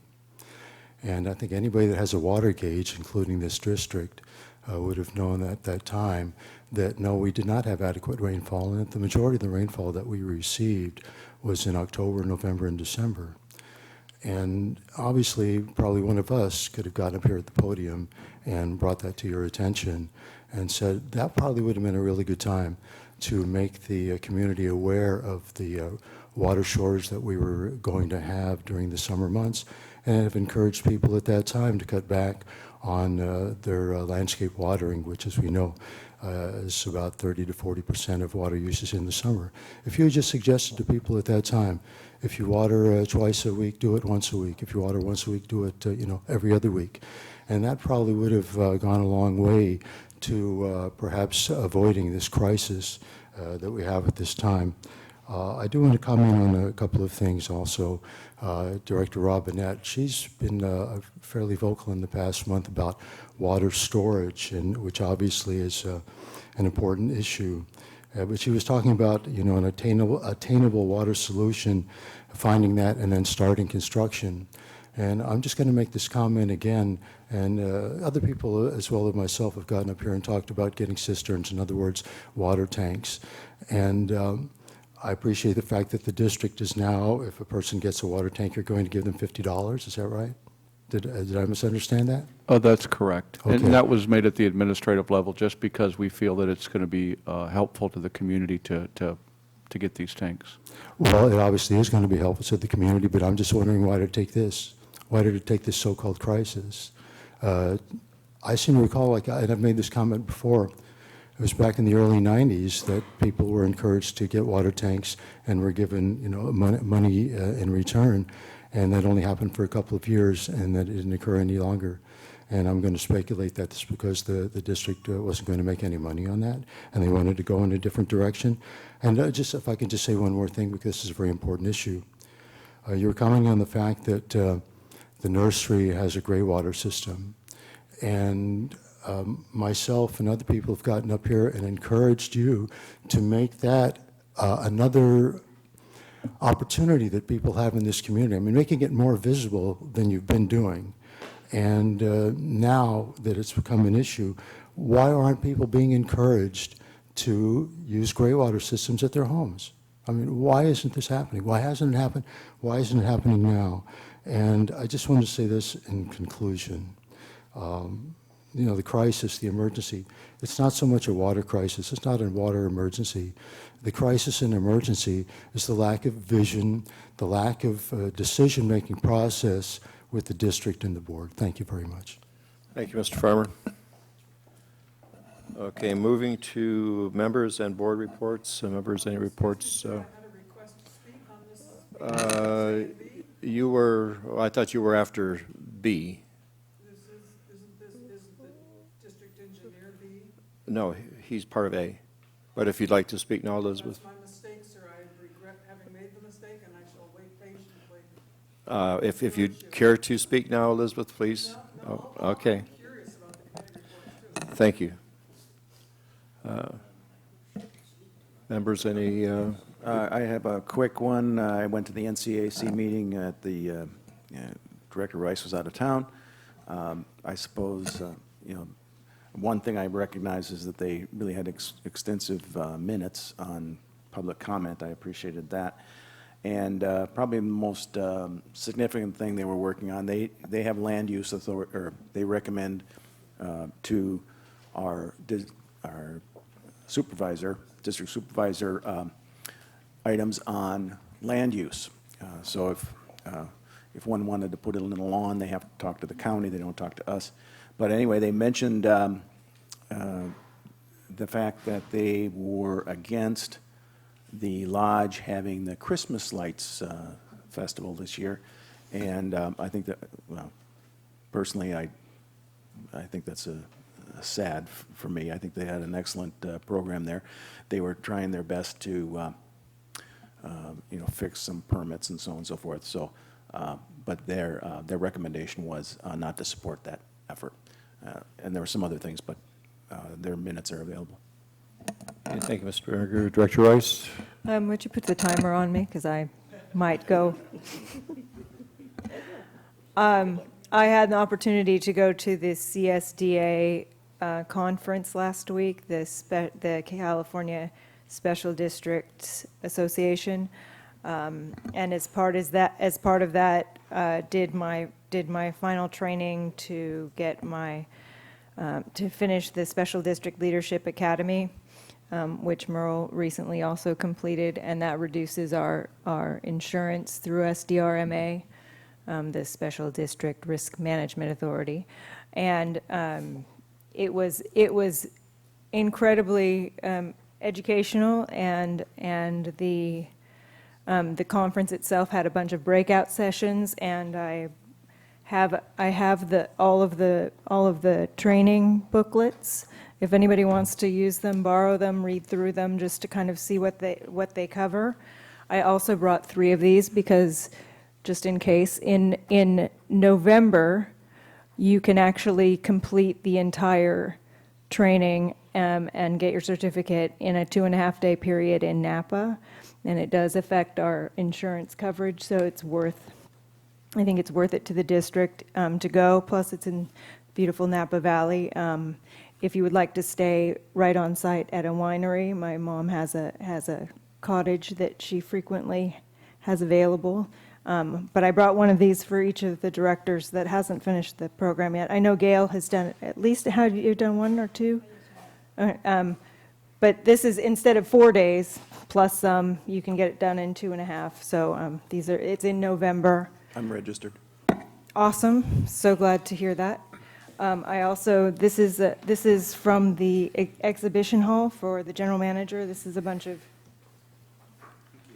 information from the vendors that were in the exhibition hall. I had a chance to speak to a lot of folks that do things like CEQA lawyers and people that do open document. There, we talked to somebody at open.gov, which posts budget information for public agencies.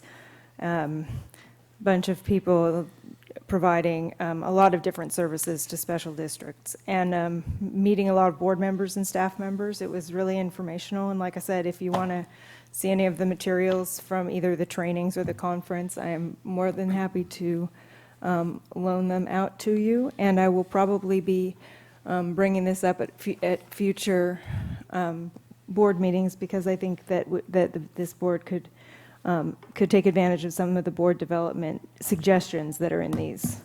And I'm very grateful to the district for helping me get this education, because I think it will help me be a better board member within the... Thank you. That's my time. Thank you for that report, Director Rice. Director Clift? Yeah, I too had the opportunity to attend the California Special District Association meeting. I attended on behalf of the Special District Risk Management Authority, so there was no cost to the district. And what I want to, I guess, a tooting horn here a little bit, throughout the whole state, board members who have completed the course for the governance leadership thing, there were only 3 people that were honored that completed that. 2 of them sit on your board. So Cambria had a nice presence in that deal. Also, I want to again, I meant to bring I did some paperwork on this Special District Leadership Academy in November. They are saying that if you sign up by a certain date, they're basically cutting the price in half. So you would save about $1,000 per $1,000 over what it would cost the district, which would probably make up the difference, plus what the insurance credits you get for going, because SDRMA does, I think it's about a 4% insurance reduction if this board is certified as a district of distinction. 4% off of our workers' comp and 4% off of our property and casualty is a lot of money. And so the fact of the matter is, if you really get down to it, it would more than pay for itself. It helps board members, and I would encourage you to attend. I think it's a good deal, and it would help.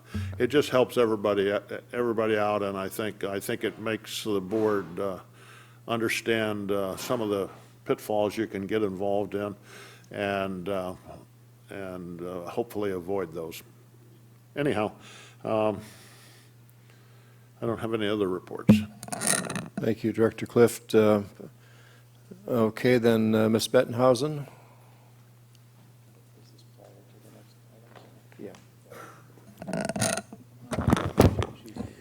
Thank you very much, Mr. President. I'm Elizabeth Bettenhausen, a full-time resident of Cambria, and I have just blocked off things I won't say on my whole list because I won't have time. Is the timer going? I don't see it.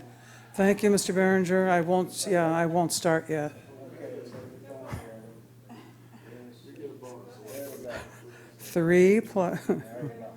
I first want to thank Director Robinette, who asked the staff and the board for, quote, actual and careful data.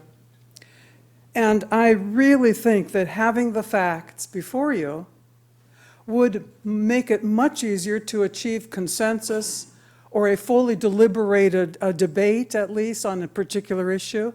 Part of what's happening to you, friends, is that you get almost nowhere that's safe because you don't have information in front of you that's solid.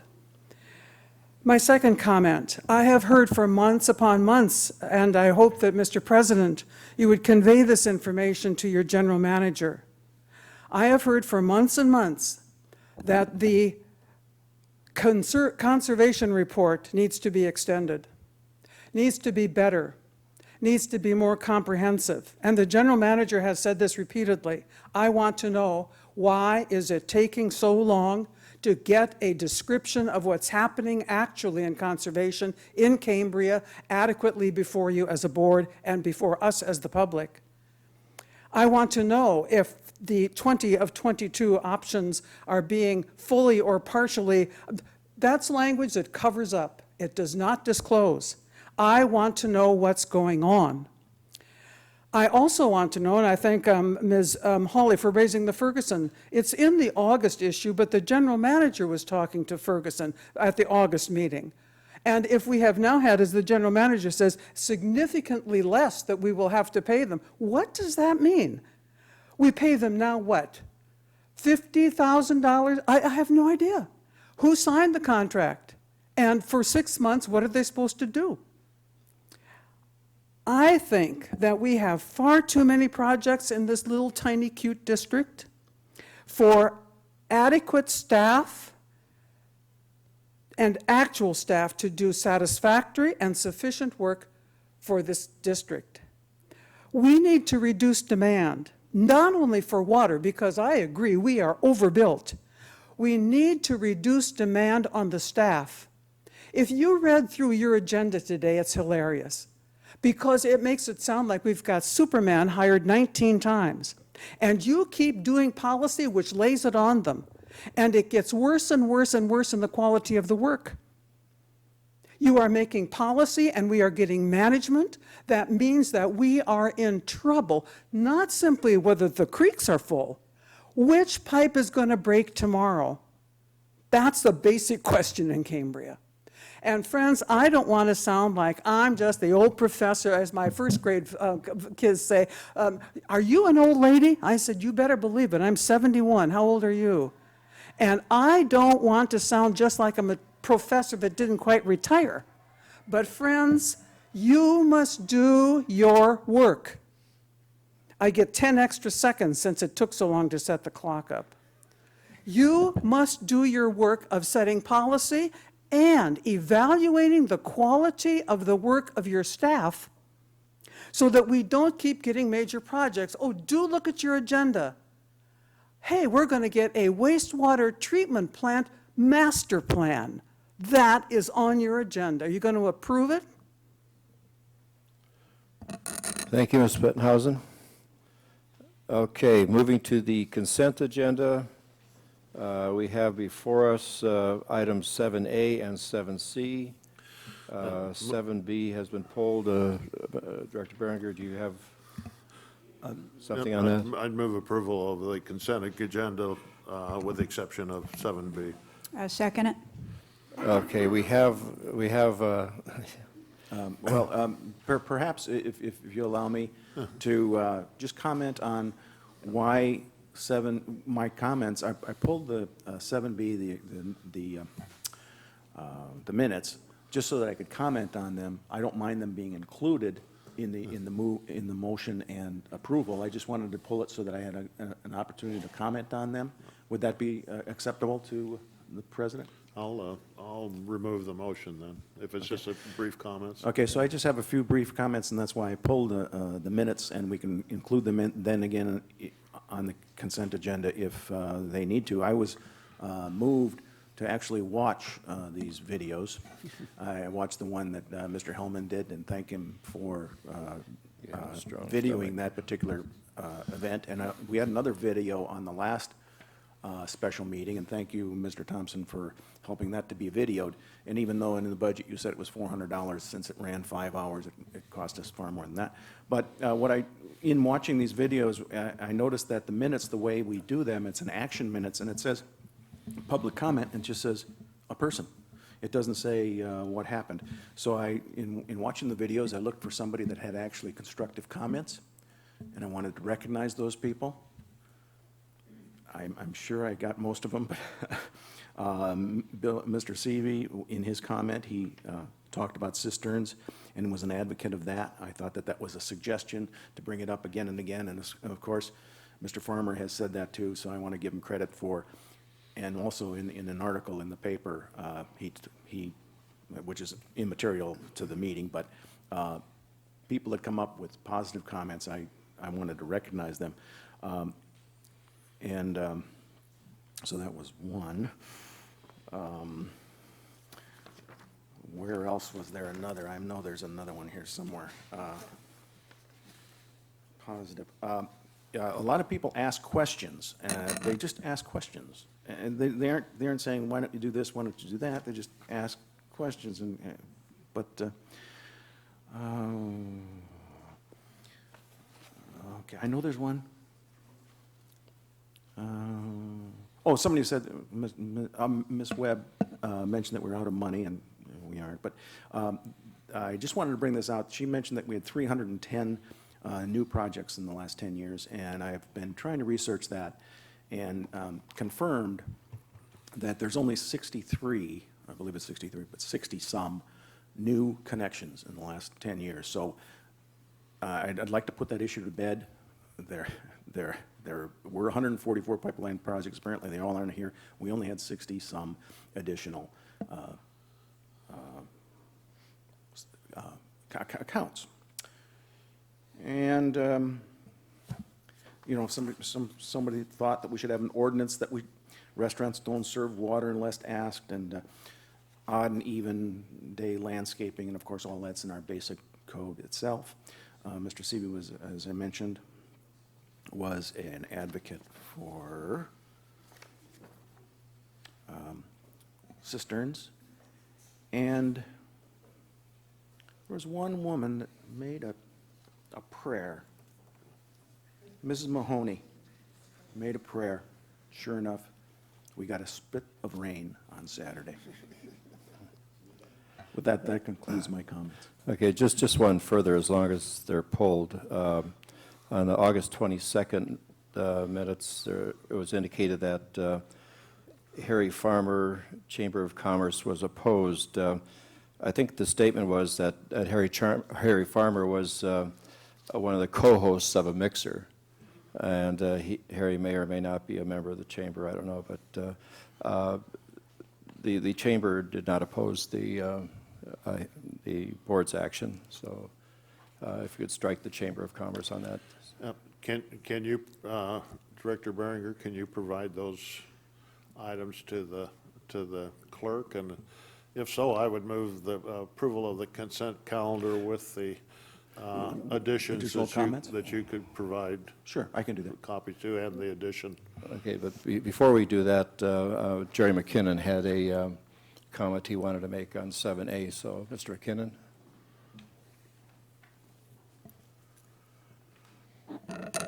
Excuse me for clearing my throat in public. All of this smoke and haze has affected me.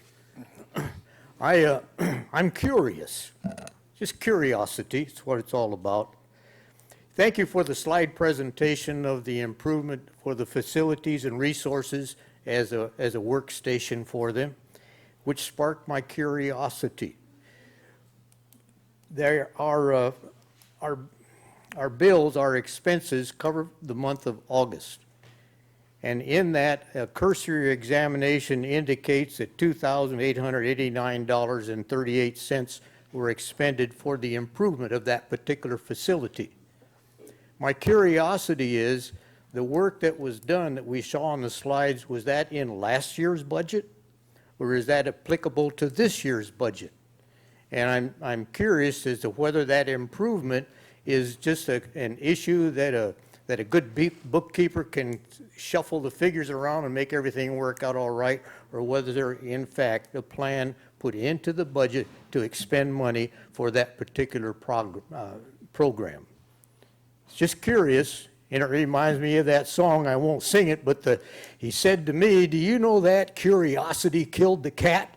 And he turned around, and that was that. Left me flat with my curiosity. Thank you. Thank you, Mr. McKinnon. Board members, on the consent agenda? Try again. I move approval of the consent agenda with the corrections by Director Beringer and Director Thompson. A second? Any discussion? All those in favor? Aye. Consent agenda is approved. We have no hearings and appeals, so we will move on to, let's see, move on to regular business. Mr. General Manager? Thank you. Item 9A is discussion and reconsideration of extension of intent to serve letters for 16 multifamily EDU applicants, Pacific Western Bank. I'll turn it over to District Council at this time. Thank you. President Thompson, members of the board, at your August 22nd meeting, you had a request from Pacific Western Bank for a 3-year time extension on an intent to serve letter for 16 multifamily EDU units. You denied that request without prejudice to reapply. Pacific Western Bank succeeded to the interest of San Luis Trust Bank, which had a 5-year intent to serve letter. That bank went out of business, and that 5-year intent to serve letter expires on November 25th of this year. Under 804080E4 of your code, you have discretion to grant the request that's before you today, which is for a 1-year extension for that 16 multifamily EDU intent to serve letter. Staff has recommended that you consider and approve the request, and also has recommended that you impose a condition that will require meaningful progress during that 1-year period, demonstrated to the satisfaction of the board. We also are recommending that you specifically include a condition that requires them to comply with all of our current plumbing requirements in the code. And I think I'll turn it over to you at that point. So you have broad discretion to consider the request, and we'd be glad to answer any questions. Okay, we have Applicant. a request to speak on it. Marshall Ohilsky.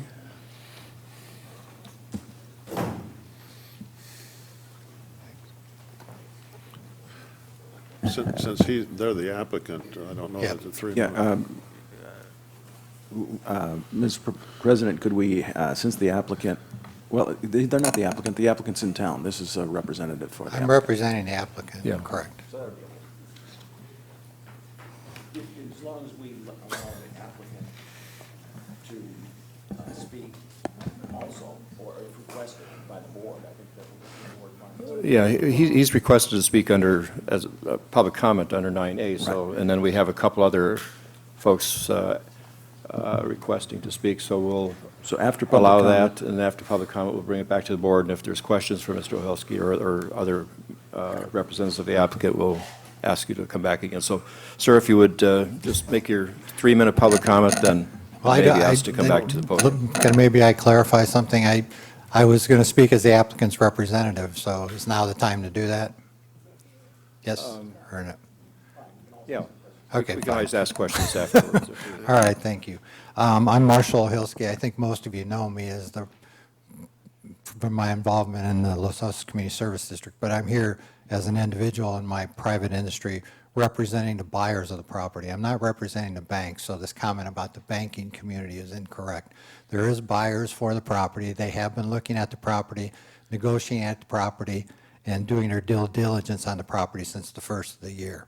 The last remaining contingency they have on the purchase of the property is the extension of the intent to serve letter. And they're here, and I'll introduce them in a second. I appreciate the conditions that I just heard from staff about the meaningful progress and to comply with the plumbing code, and those certainly are acceptable to us. What we had requested in response to what happened 2 months ago, and unfortunately I wasn't here, although the buyers were here and they did not speak, was a 1-year extension, during which period of time we would make meaningful progress. And what we see that as being is that we would go ahead and apply, make a formal application for use permit. We would go hopefully to the NCAC during that period of time for community input on the plans. And I don't know how far we'd get in the county's planning process because that's outside our control, but we see that as occurring. So just if I could introduce who's here. Michael Hodge is here, who's the engineer who's worked on the property and is familiar with the site conditions, so if you have any questions with him. And the buyers are here. It's Jeff Borges and Scott Trumpeter. And I think Jeff is going to come up and talk also a little briefly. But they're local developers. They have experience in Cambria. They've been building homes in Cambria for over 20 years, or approximately 20 years. And actually, Jeff was telling me that he's built affordable housing in Cambria, not as a requirement of development, but voluntarily built affordable housing in Cambria. So he does have significant experience in Cambria, and he has worked with the local community. And again, I'd just like to say the only single contingency left on them moving forward with the property and going ahead and making a formal planning application is the extension of this intent to serve letter. So I'll be available to answer questions, and I think that Jeff is going to get up and talk briefly as one of the buyers, but we are in agreement with the condition as expressed by staff, and we would request your continuance of the intent to serve letter for 1 year, during which period of time we'll make meaningful progress and we'll be back. Okay, thank you, sir. Next to speak is Elizabeth Bettenhausen.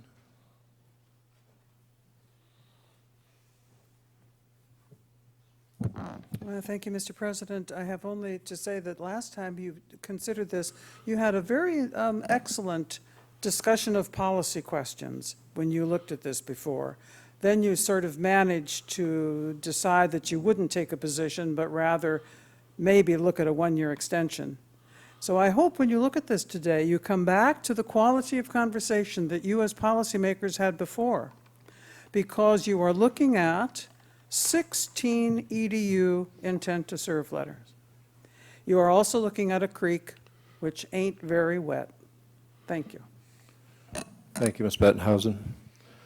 Okay, that concludes public comment on this item. Wait a minute, they got one more. He didn't have a... Oh, okay. Okay, one more then on the... Sir? Jeff Burgess? Jeff Borges. Borges.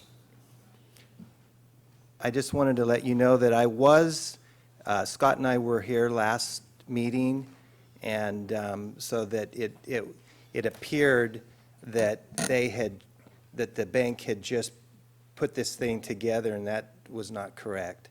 And I didn't put a public, I was just here to observe, and so I didn't put the request in to speak, or I would have got up, and because I could see on a lot of the people's faces here that they thought that the bank didn't really have a real buyer. And I am a real buyer, and we hope that we can develop the property, but do it where we make everyone here happy, including the people that have a concern over the present situation with the water.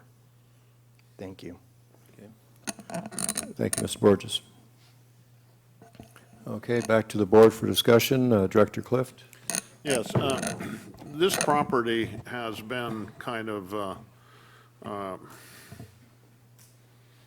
pain in the neck all the time that I've been on the board. And it has been because of some legal hassles that occurred in the first, and then because of this constant change of banks. And my expression at past meetings was I wasn't willing to extend the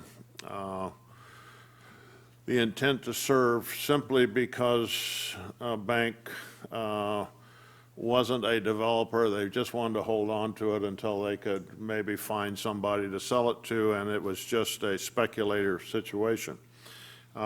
It does appear that there is a buyer, a local individual. And with the reduction to a 1 year and the specification of saying that we would expect to see significant action, and by that I would mean formal application for permits, all of the things that say someone is going forward, I don't object to extending this 1 year, and one of the reasons I don't object to that is because consistency. We've done that for other people who are in the process of doing things, and we're making progress. And I can think of Motel on Moonstone that we have extended because of their proof of actions, and that's basically what our policy was that if we could have a legitimate person who was developing the property as compared to the speculator, which I considered the bank to be, then we could work with those people. And so I would support the staff's position on this with the very, very specific, maybe even some checkpoints 4 months out, 8 months out, to see that activity really is going forward. I would not extend it beyond a year if they could not prove that they're moving forward. Director Behringer, then Director Rice. I would like to add to that a little bit. I think that I've always been an advocate of making things a little bit more strict and stringent as far as who's on the wait list, how properties are moving around, et cetera, et cetera. This is a little bit different than that. This is something that occurred before there was even a moratorium. But now, this is a good example of how we can start enforcing a policy that once you get a will serve letter, you have to act on it. And I think this is a good precedent. I think this is a good balance.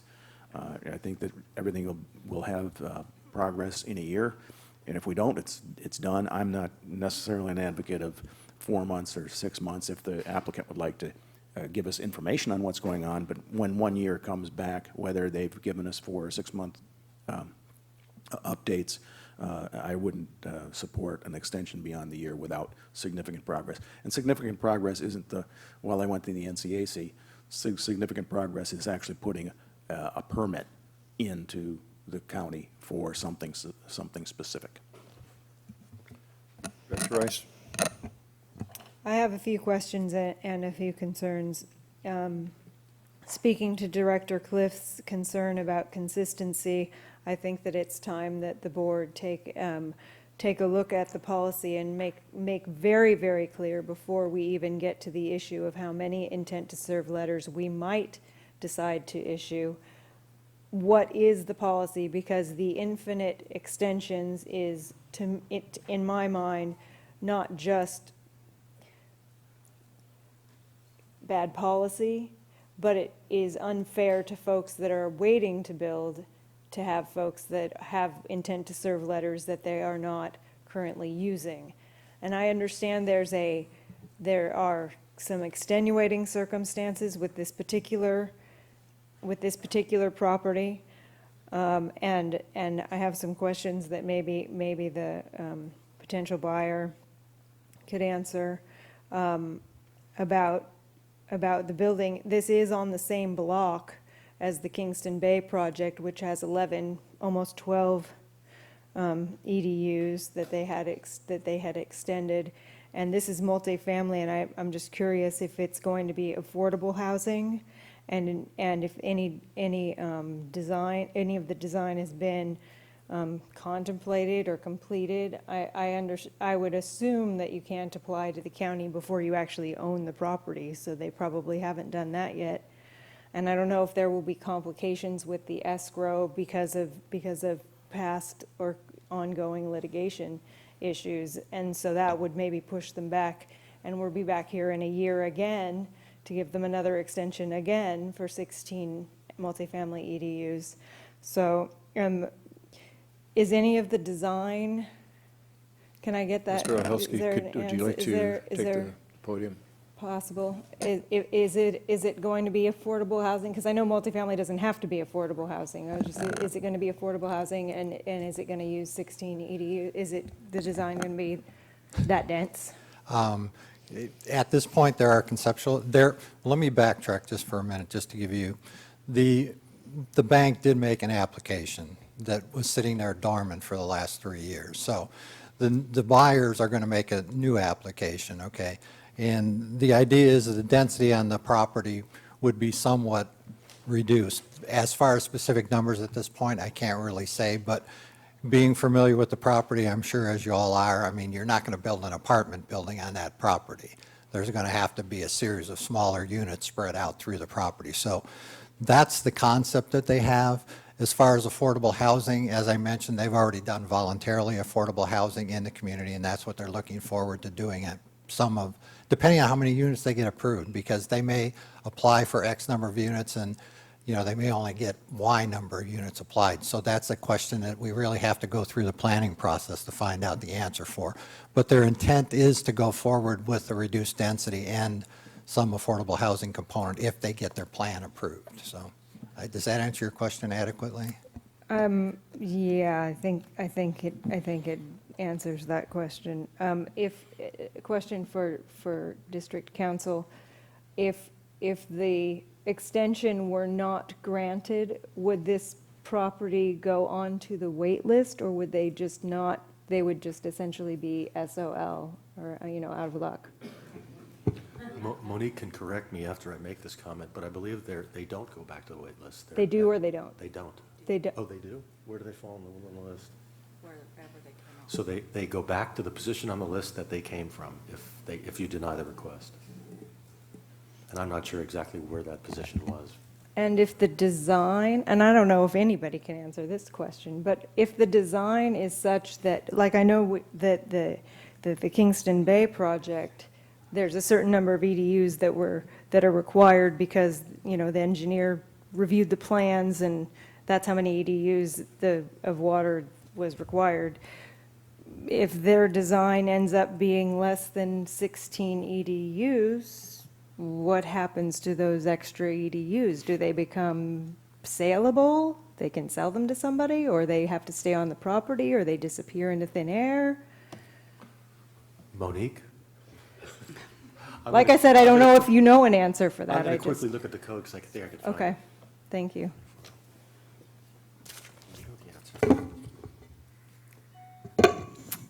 Thank you. I'm not sure that I've ever had the question asked quite like that. Okay. And since this is multifamily and it's EDUs, I suppose they would go back to the wait list with that property, and multifamily are not transferable. So they would have to stay on that property, and essentially they would evaporate if they couldn't develop to the density of 16 EDUs. The reason I'm asking this is my concern. 16 multifamily EDUs is a significant amount of demand that would have to be offset to the current ordinance that we have, which would, in theory, reduce the overall demand on the aquifer, although we don't necessarily know that that's going to be true. And my concern is the bank, the original bank foreclosed, then there was another bank, then there's a third bank, and they made a business decision, and I prefer to not, their business decision, I don't want to support the bank's business decision to keep to maintain a value of a asset that they have, just for the sake of, they don't want to lose the value of the asset. They made a business decision to take on the assets, and if the assets aren't valuable as they thought they were, well, I'm sorry that that's the case, but that's, to me, I don't think that it's appropriate for the district, especially when we have a lot of folks on the wait list, whether it's multifamily or single family or commercial, who have been waiting to build. And this doesn't mean that we would necessarily shift these EDUs to somebody that's on the current wait list automatically, but I just don't think that it's appropriate, especially when the conditions that were originally placed on the 5-year extension in 2008 weren't met. May I? Director Robinette. Okay. I agree. These are really important questions. To me, one of the most basic questions here today is, going back to the original request, we are trying to respond to a request from a bank, trying to hold on to a profit, because they're in slippery territory on that, wanting to sell an intent to serve letter, and I believe, or I thought, that we had just changed policy, that an intent to serve letter does not and cannot be sold with the property, unless you already have gone through the minor use permit, and I've already moved toward the building department to have a building plan approved. I know we had talked about it. So I have a real issue with not selling the land and not having it maintain its number in the multifamily use wait list, which I'm curious about always, but that to sell it with an active intent to serve letter that's been active since, I believe, in the 90s, the late 90s, that is a ridiculous amount of carryovers from one thing to another. And so that's the most basic question for me. And that is, are we in the business still of selling properties with a wait list intent to serve letter? Certainly the number follows the property. But the intent to serve letter should not be a bonus for increased value to that sale, I think. I have some other questions too. So then, and I agree with Director Cliff too, we would be talking, if we somehow get past this first question I asked, but then it would be then for 1 year, not actually 4 years, which this implies, that they would have 1 year and then yet another 3 years if they didn't quite have things together. So I have some, let's see, what else? I think that was pretty much it. I believe the biggest question is, because if the builders want to buy this and already have a plan, how is it going to hurt if you buy it without the intent to serve letter? Because if you have the position, the number, as intent to serve letters are open for that property or that parcel, you're still going to be in a, you should obviously be in a position to get an intent to serve letter when it's offered. I could be completely off on this, but I think I know quite a bit about this. Director Berringer? It's my understanding that it's not a waitlist position. They don't have a waitlist position. They have an intent to serve letter. And all of our grandfathered projects, all of them, have an intent to serve letter that is attached to a piece of property. And when they, I think it is a problem, and we should examine it, that those pipeline projects should have, we might want to put a policy in that if you have an intent to serve letter and a project, that you must move forward on a certain period of time.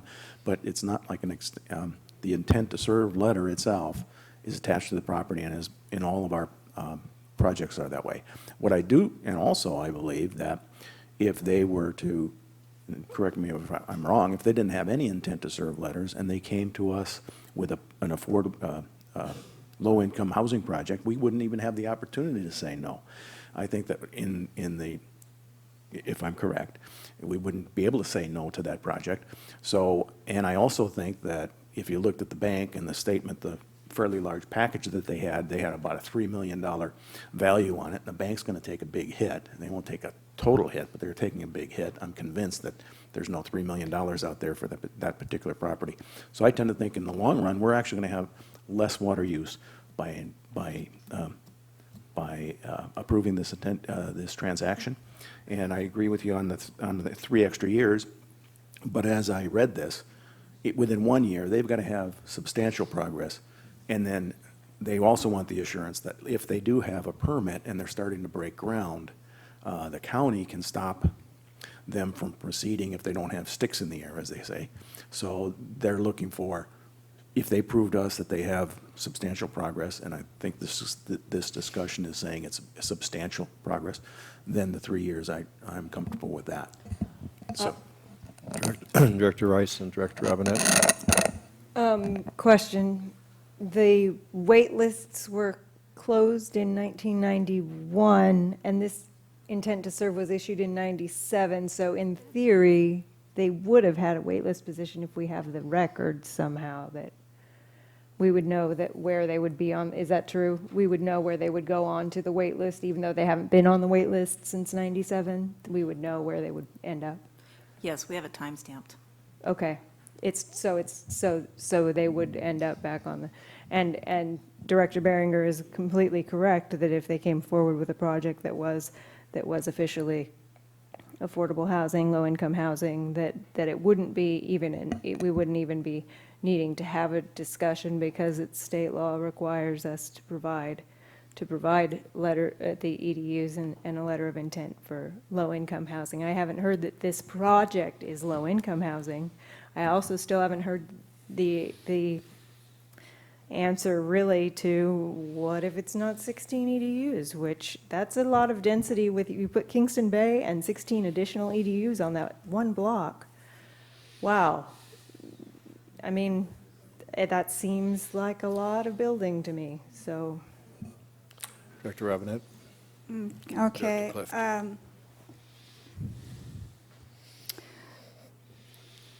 On this category, and this category is for multifamily wait list, is that correct?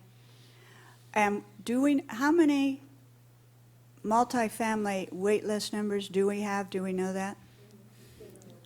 Okay, so we know that. And so this particular category, it's been carried over many years. It has to be like at the top of that, doesn't it? Yes, go ahead, Monique. Okay, well, staff report 9B talks about those items. So there are 2 pipeline multifamily residential projects, and those have intent to serve letters. And then there are 11 waitlist positions for Okay. multifamily. But if for some reason we withdrew the intent to serve letter and they bought the property, they still maintained the number of the position, so that if we are going to open that, they would certainly be right in the front. They returned to wherever they were when they came off. Okay. And then just one question to legal counsel. This idea, though, of selling properties that have accepted intent to serve letters, I thought on our recent changes that we now, at least for the future, have eliminated that. Isn't that correct? You mean with the transfer of property, the intent to serve letter doesn't run with their land? Correct. No. They do run with the land. Yeah. The intent to serve letter? Sure. They're not personal. They're I affixed to the thought that property. I thought we had made and had a very big discussion that if you accept an intent to serve letter and then you decide that you're just going to sell it with the intent to serve letter, that you could not do that unless you had already a minor use permit in progress. No, that's not correct. They do run with the property. And Oh, I the thought we subsequent had a property long owner's dis- bound yeah, by the because I was under the terms. impression, working with the administrative regulations, that that would be something that clearly would be speculative, that a person would accept it and then put it on the market. They Well, don't lose their number. It's speculative anyway, because this is a property with 1 year left on its intent to serve letter, but no, they do run with the land and they expire on their own terms, no matter who holds the land. And with regard to the surplus EDUs, it appears from the code, and it's a pretty complicated code, so I sort of reserve the right to change my opinion. They'll be returned to the wait list. They can seek to transfer them, but that has to come back to you for approval. Director Clift. There was some of the discussions that you're talking about, Director Robinette, and there was some discussions about the idea that was also talked about that says if you don't make substantial progress on a intent to serve letter, we're going to take that back. But none of that has been put in as formal policy of this board. And so I think it's dicey to say that is policy and apply it to this particular applicant. I think we have to apply what we have done in the past. until such time as we actually sit down and make those decisions. And I don't have a problem with either one of those positions as policy of this board, but we haven't done that yet. And so, in effect, we're making a precedent by saying specifically to this applicant, you will do certain things, or we're not going to extend any further intent to serve letters to you. But we're not violating a policy or such. And I don't have a problem with us sitting down and specifically listing, as when we get to the concept of intent to serve, that we have very specific policies that say you must do certain things, or we're going to revoke that, so that we don't get into this ridiculous position that we keep finding ourselves in with these 15 and 20-year intent to serve letters out there. But to apply that in this particular case, when we haven't done that as policy yet, I would be reluctant to do that. I am not reluctant to say you must do certain things, or we're not going to extend it. And I think that's what we're doing here. If I could only just say, yes, I will stand corrected if we don't have it in policy. Of course, we can't do that. But I'm going to read it again real carefully now. Thank you. Okay, Mr. Carmel, and Can I just briefly comment on that? Part of the provisions in the code are that you impose reasonable conditions deemed appropriate by the board. And I know there has been precedent for this. As a matter of fact, there's been precedent on this specific property with the prior owner before Trust Bank, who was held to a very similar quarterly progress reports to the board. That's ultimately how he lost the property, as you may recall. So there is precedent for it, and the idea here is to make it very clear what the conditions are, so the applicant has his eyes wide open as he moves through the process. If he or she chooses to close escrow, I mean, that's sort of the threshold right there. And we do have language proposed that I quickly jotted down that seems to capture the essence of, or hopefully captures the essence of what you wanted, if you choose to move forward. Director Berger. I just wanted to say that I echo again Director Cliff's statements and comments, and I think that Director Rice and myself, in many prior discussions, especially when it related to what we need to do before we issue intent to serve letters, that we wanted to tighten up the code significantly, especially tighten up the code as far as what puts you on a wait list, what takes you off, how you move it, trying to eliminate the shell game and the timing and so on and so forth. So it was my position, and I believe it was Director Rice's, I shouldn't speak to her, but that we had discussions quite a bit on the fact that this whole thing needs to be formalized much more completely. I'm glad we have additional time to do it, and before I would consider, well, anyway, nonetheless, it's a different issue. And So I support it. Director Rice. Question, I guess it's kind of a point of order question, because it seems to me, since I joined the board and before joining the board, watching discussions, seems to me one of the reasons why our meetings have been so long is because the general manager brings a decision for us to make by putting it on the agenda. We have the policy discussion, and we essentially are setting policy when we make the decision. So we've kind of been doing the two things simultaneously, which has been frustrating and made for long meetings.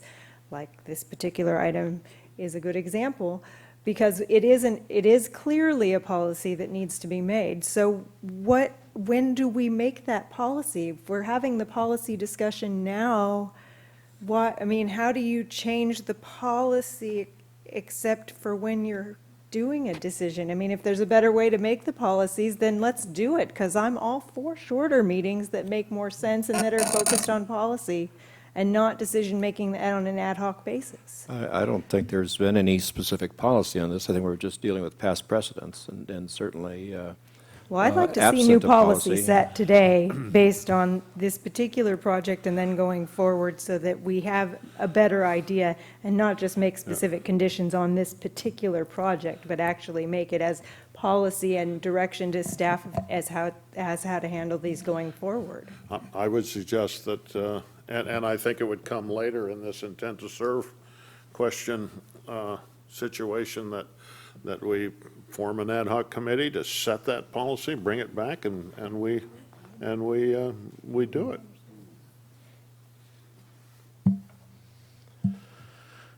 That just seems Okay. like delay to me. I'm Well, gonna, we have an item before us, and I think that, again, whether or not we have a specific policy, which I don't know that we do, on this particular type of action, we do have to act on the item before us. And so I would entertain a motion in that regards. I'm going to move that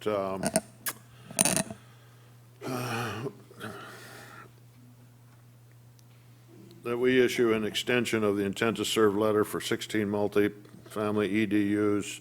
The applicant Pacific Western Bank, APN 02419102062, with the stipulations that this is a one-year extension and that the extension will not be granted beyond 1 year unless the applicant can show that there is substantial progress, and by substantial progress meaning meeting all the conditions of a permit before the 1 year time period. Have a motion on the floor? I'll second. Moved and seconded. Discussion. Further discussion? Director Rice?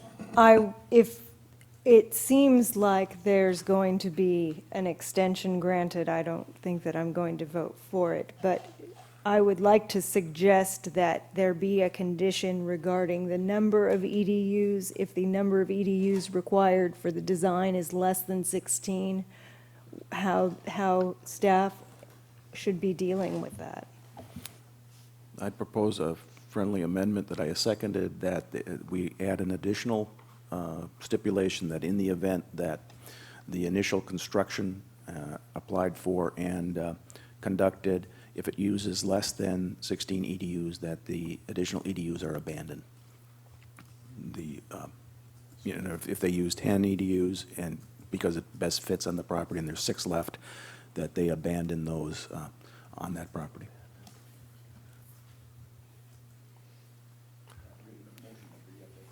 Yeah, I'll second it for discussion purposes at least. Okay. And I would ask council whether, are we stepping into muddy water? No, I would recommend that you clarify the original condition so that it's absolutely unambiguous with regard to what level of progress and what they have to demonstrate to the board, and the fact that the board has absolute discretion in making that determination. I can suggest language, but it may go too far. I mean, I think you sort of structured it the way I have it written, but it may not hurt to throw it out there and see if it'll work. Yeah, If the maker of the amendment would Sure. would remove that, and I would remove the original motion and ask for guidance. Clarification. Let's see if we get there, otherwise you may want to go back to yours. As it's written now, in order to qualify for any further extensions of time, the applicant shall demonstrate to the satisfaction of the Board of Directors in their sole discretion meaningful progress with the project, including having obtained all necessary permits. The applicant shall submit quarterly reports to the board demonstrating project progress. Okay, I like the words, but I would like to then add Yeah, let's, that in the event the design presented to the board doesn't consume, it doesn't require all 16 EDUs, that any EDUs unused are abandoned from the property, as opposed to going back to a bank or anything like that. okay, then I'll move granting of the extension of the 16-family EDU applicant, Pacific Western Bank, APN 024191062, subject to the conditions as specified by District Council. And I'll second that. Can I ask for clarification? No. It just has to do with permits. I mean, we'll apply for a planning commission permit, but we may not be able to get building permits in that time frame. That's outside of our control, so I just need to clarify what he means by permits. I would think that a permit that is applied for, that's very specific, that is no longer subject to change, whether it's granted or not. You know, you might be going through the coastal commission or something, you know, having something like that. It's happened before, I think. But as long as the project then doesn't change, other than to satisfy the coastal commission or a permitting agency, then I think that, and I think this discussion is probably good enough. It's on tape. I don't think we have to put it in the language unless district council would like to put it in the language. It's up to you. I mean, it's only 3:15. So. I would like, I mean, it's certainly better to have it in clear and unambiguous. If you're trying to achieve a clarity in the condition, you probably want it in writing. So I would say yes, if you're willing to take a short break. Okay. It's my perception that no way is there going to be a completed permit to begin construction within 1 year. It could happen. Just because of the process. And so, yeah, there ought to be some room in there that doesn't necessarily say you have to have every permit, because I can see a referral to the coastal commission, which is another 6 months to a year type of thing. So do you have language or okay. I'm trying to write it now. Yeah, well, let's take a 5-minute break and then. 5 minutes, really, because 3:15, make it 3:20. I like it.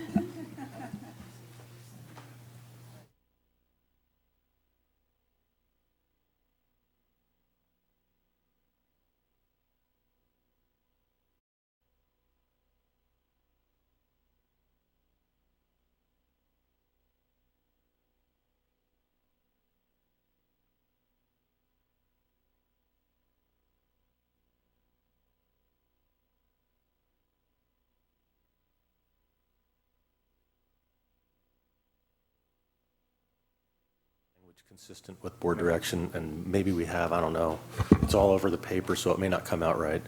Let me just start from the beginning again. In order to qualify for any further extensions of time, the applicant shall demonstrate to the satisfaction of the board of directors in their sole discretion meaningful progress with the project, including having applied for all necessary discretionary permits and either obtained all approvals or are aggressively processing applications for such approvals. And the balance would stay the same. And remember, the backdrop was there's a limited chance that they'd be able to do all necessary permits within that 1 year period. Okay, is that, Director Clift and Director Behringer, is that your understanding? Complete or apply for? They might not even be able to apply for all of them, or could they?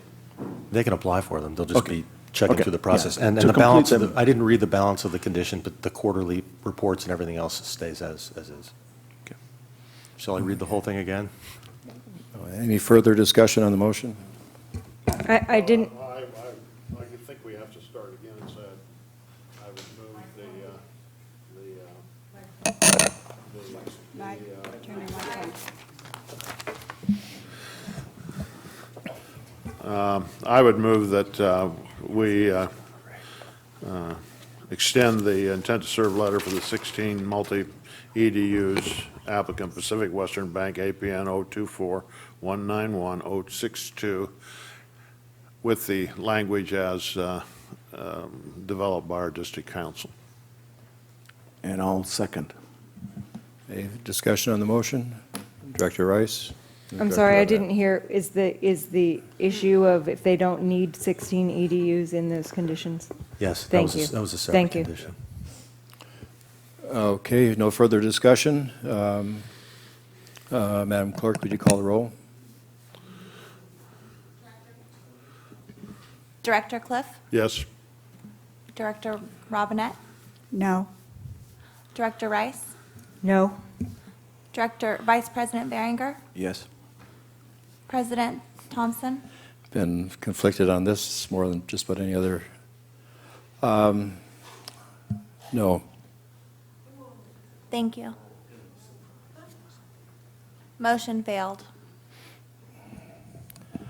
Thank you very much. That concludes item 9A. Moving to 9B, Mr. General Manager. Thank you, President Thompson and board members. Item 9B before you today is a discussion on the status of the intent to serve letters, a wait list, and update of the existing commitment list. I'll turn the staff report over to our Administrative Services Officer, Monique Madrid. Thank you. Thank you. We're bringing back this item to the board today as our annual update, which the board had asked us to do when we brought it forward last December. So I do have a couple of clerical errors that I'd like to clarify. One is under the affordable housing intent to serve letter numbers for the EDUs, it should be 33 and not 34. What page are you on? It's page 60, the first page. How many should it be? 33. If you recall, it was approved for 40, but they've reduced the scope of their project to 33. So the other 7 have been returned to the wait list. Okay, and I did acknowledge that I thought I had in my notes the number of EDUs for the multifamily residential 2 pipeline projects, but I don't. I have the commercial breakdown, but I did just text Courtney to look it up, so hopefully we'll have that before the end of the report. So with that being said, we tried to keep the report similar to what we did last December and give an update on the total number of accounts that were added and how many intent to serve letters have connected and like that. So the number of intent to serve letters that we have outstanding in the pipeline project right now is single-family residential. We have 5. 1 has recently connected and has been added to the, I believe it's Exhibit D. Multifamily residential, there's 2 pipeline projects. One is the one that was just failed, and the other, I'm not sure which one it is. So commercial, we have 3 intent to serve letter pipeline projects. One's the library, one is the recent applicant for, I think it's, can't remember what the name of, Cambria Shores Lodge, and the other is Kingston Bay. And then the affordable housing project is 33 for people's self-help. So there's 1 intent to serve letter for 33 EDUs. So the total outstanding number of intent to serve letters is 11. Then turning to the wait list, we have affordable housing has grown to 63 due to the 7 that were returned from People's Self-Help Project. The commercial is 10. There's a total of 89 EDUs. Multifamily residential is 11, and I apologize that we don't have the EDUs listed there. And the single-family residential is 666 for a total of 689. Then we just talked about the existing commitment clarification. So if you'd like me to tell you what an active service, non-active service, or a park, landscape, and irrigation commitment is, it's in here. Moving on, so the active service commitment list, Exhibit D, has increased by 4 accounts. Last year, we went from 2002 through 2012, and I believe the number was either 69 or 89 new accounts added. I can't quite remember the number because there were some internal accounts that had been added as well. So this year, we have 4,032 accounts. 4,028 were reported as the update in December of 2012, and 4 have been added. 3 are internal accounts for the CCSD use for the lift stations, and 1 is a customer's account that I just referred to as an intent to serve letter that connected. So as far as future connections, it looks like we currently have 4,007. Future intent to serve letters are 9. The potential for waitlist positions is 689. Affordable housing waitlist is 63 for a total of 4768. And then we've attached a existing commitment list that was brought to you back in December of 2012. There is 1 grandfathered meter that had been incorrectly removed from the list, It's number 2 on the list. And, let's see, and I believe that's the only change, which we changed it in the strike-through version, which is a little hard to see in black and white. But there is a note at the bottom that says it increased from 13 to 14.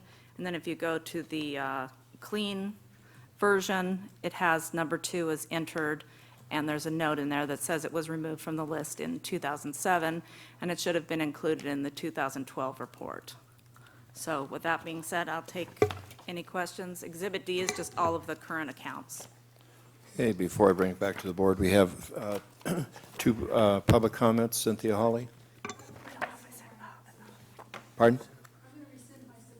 Okay, thank you. Elizabeth Bettenhausen?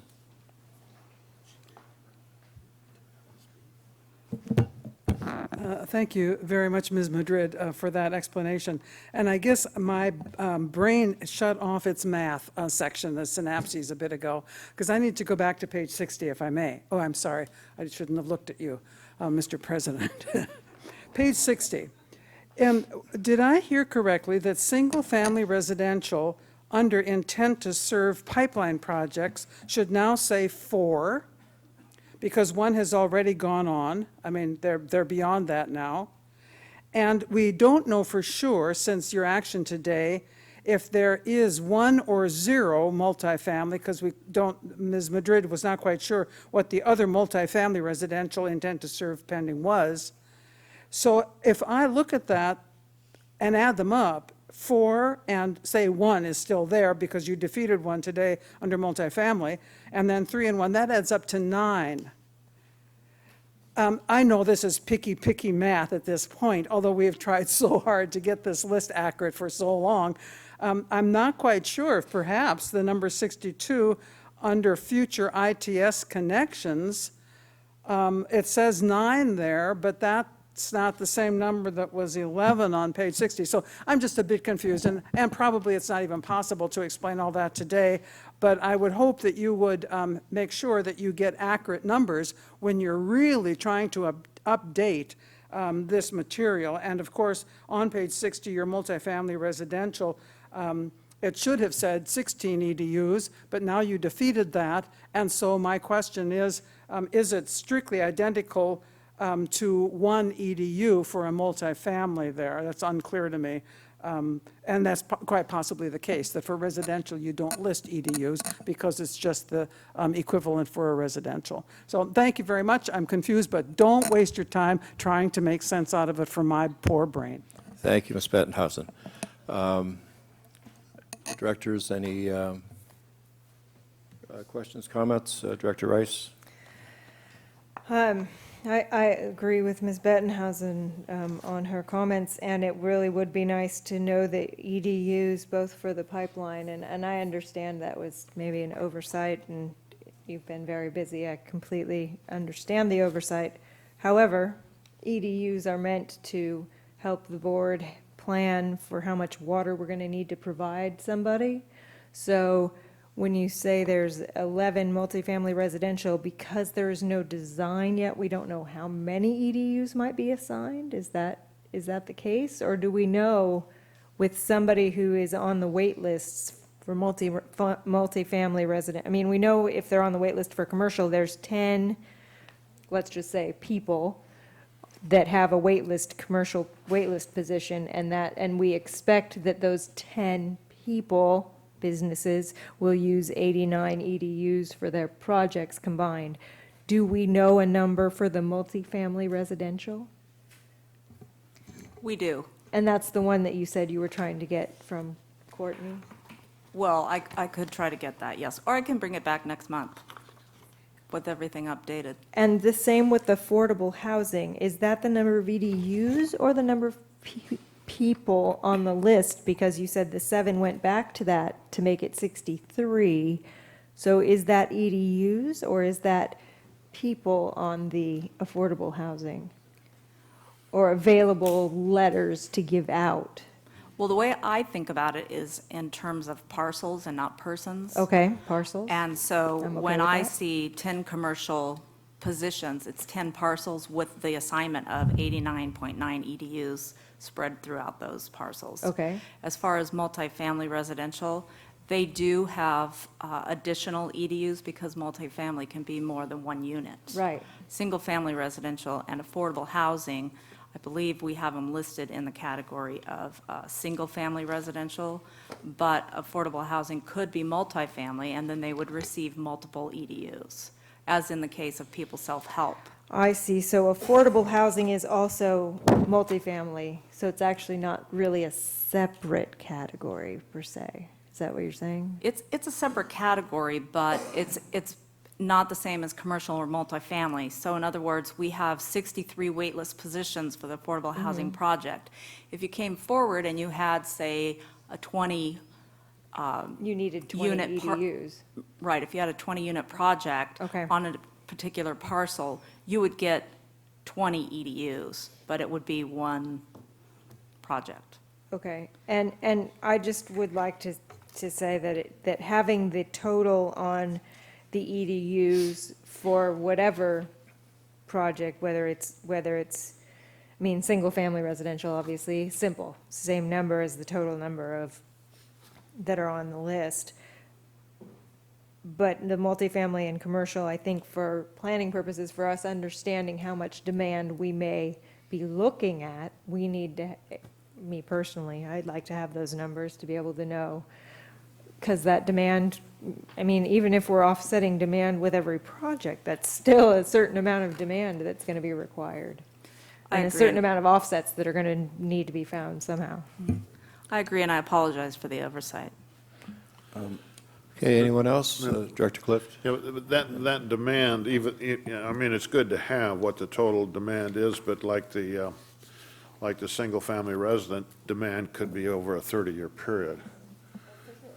So it's not like having to plan for next week, you know. No, absolutely. So No, absolutely. I don't want to confuse to say, well, gee, you got to have, you know, if you do a quick figure there and say add to the 689, you add 100, 789 EDUs, that's an awful lot of water. But it is necessary But for part- long-range but planning. long of it, but we have to think of two things, short-range and long-range planning. And there's no way conservation's going to meet the long-range planning. And I didn't mean to be unclear. I know the EDUs are for long-range planning, because short-range planning isn't about EDUs at all.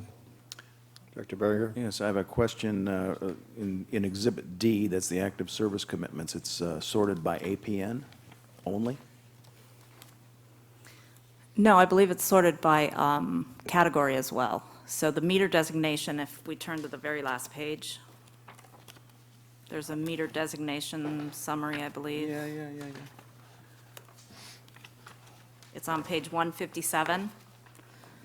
Okay, yeah, I've got that, yeah. So the single-family residential accounts have the number 1, multifamily has the number 2, the IN is internal accounts for CCSD use, CL stands for commercial lodging, CW is commercial water, and VR is for vacation rentals. Okay, when I'm looking at this, if there was an administrative error, is that something somebody could appeal and say, well, no, I'm this or that?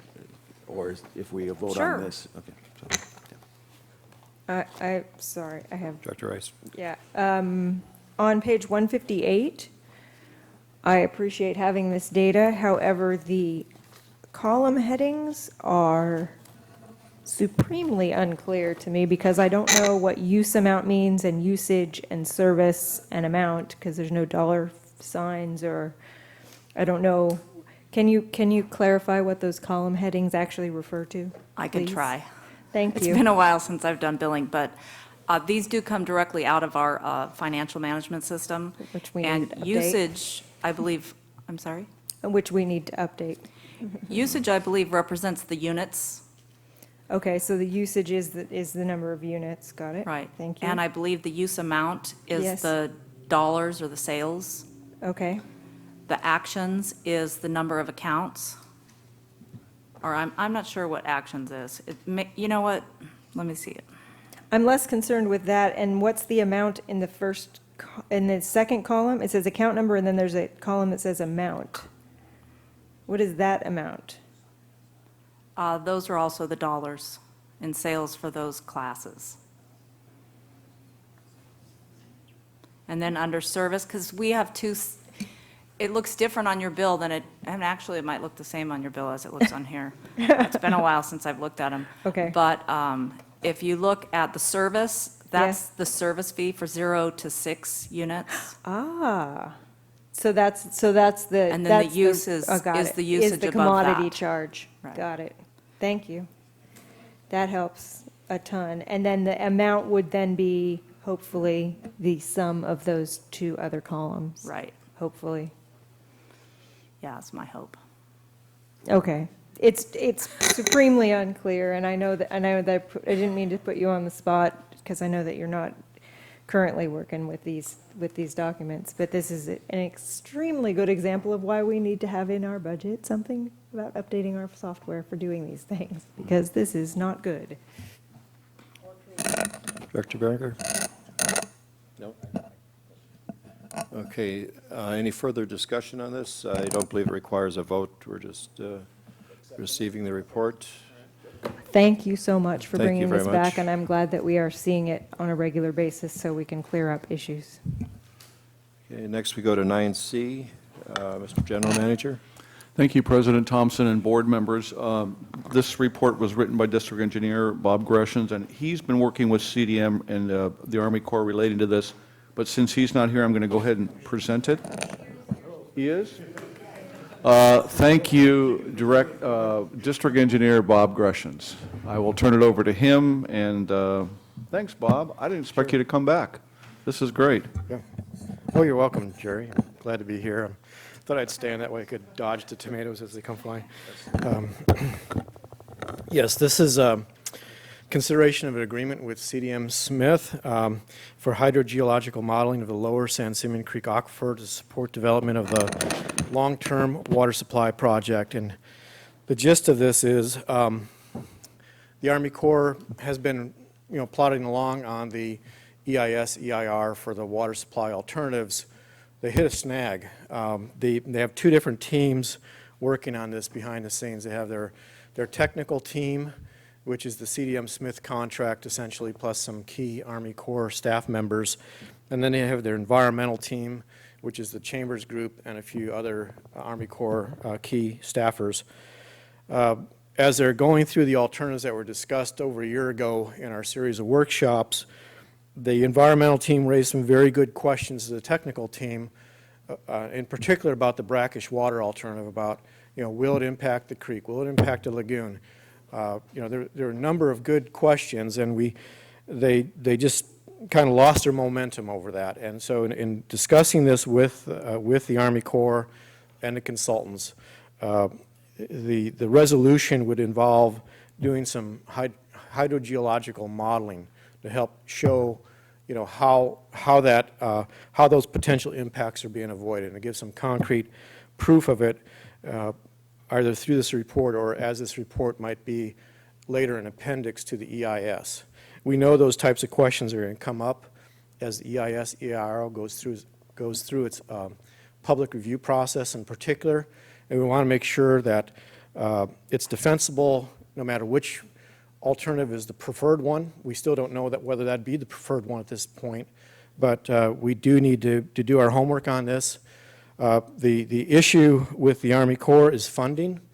They're just out of funding right now for the project until they get additional appropriation from Congress and through the appropriation process, and we know that's, with what's going on in DC lately, we have no idea what's going to happen, quite frankly. So this is having the CCSD step forward and help fund this directly, have a contract directly with CDM Smith. This report would be provided to the Army Corps and that team so they can use it, and then go forward from there to complete the EIS, EIR process. The cost is $78,139, and our funding for that is as summarized here. The water reserves right now are estimated to be $18,017 as a projection for the current fiscal year. There'll be some additional savings possibly because some positions haven't been filled yet in the water department. Our suggestion from staff is that if there's not enough funding sources for this, that any shortcoming be in the form of a loan from the general fund, and that be paid back from water once the reserves get back up to that balance.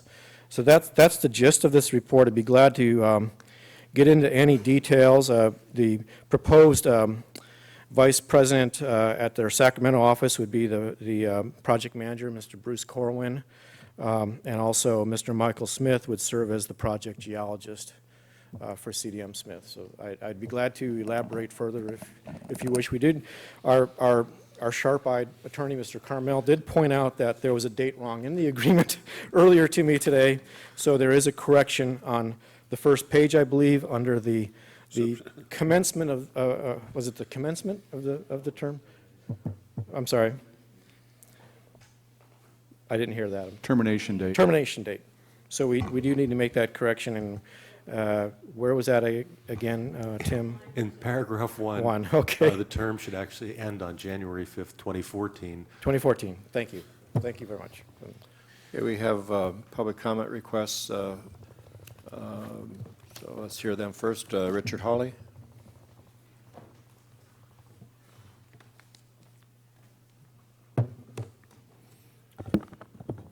Well, I just have a couple of comments on this that might be of interest to everyone here.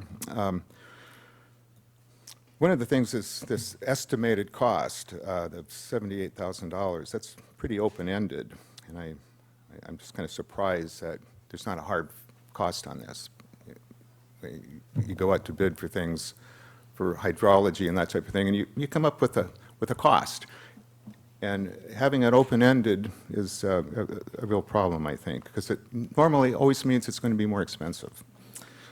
In this staff report, you go on and recommend how great CDM Smith is and that they're well-established consultants and so forth in field of water and wastewater and so on. And they've been working with the Army Corps of Engineers.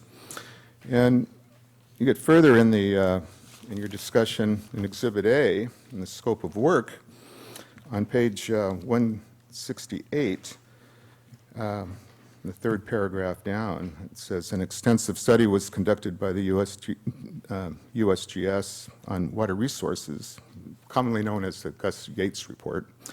And this study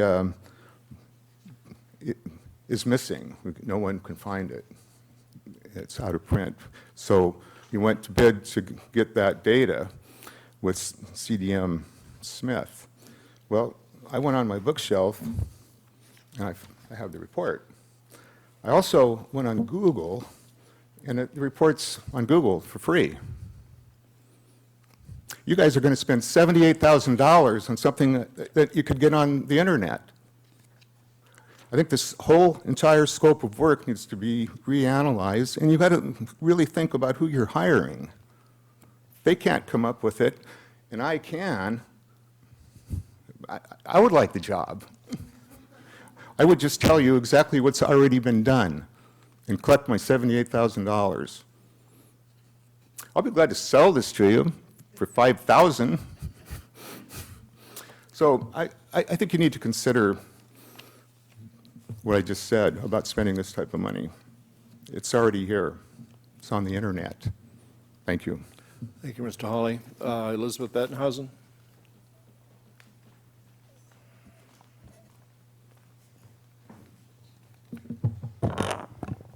Thank you very much, Mr. President. If you would all look at page 166 of your agenda, and that is page 7 of what you are agreeing to if you do, it says that the contents of this proposal, the consultant would be bound by Exhibit A.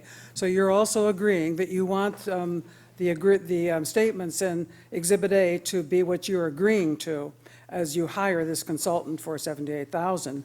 And I'd like you then to turn to page 169.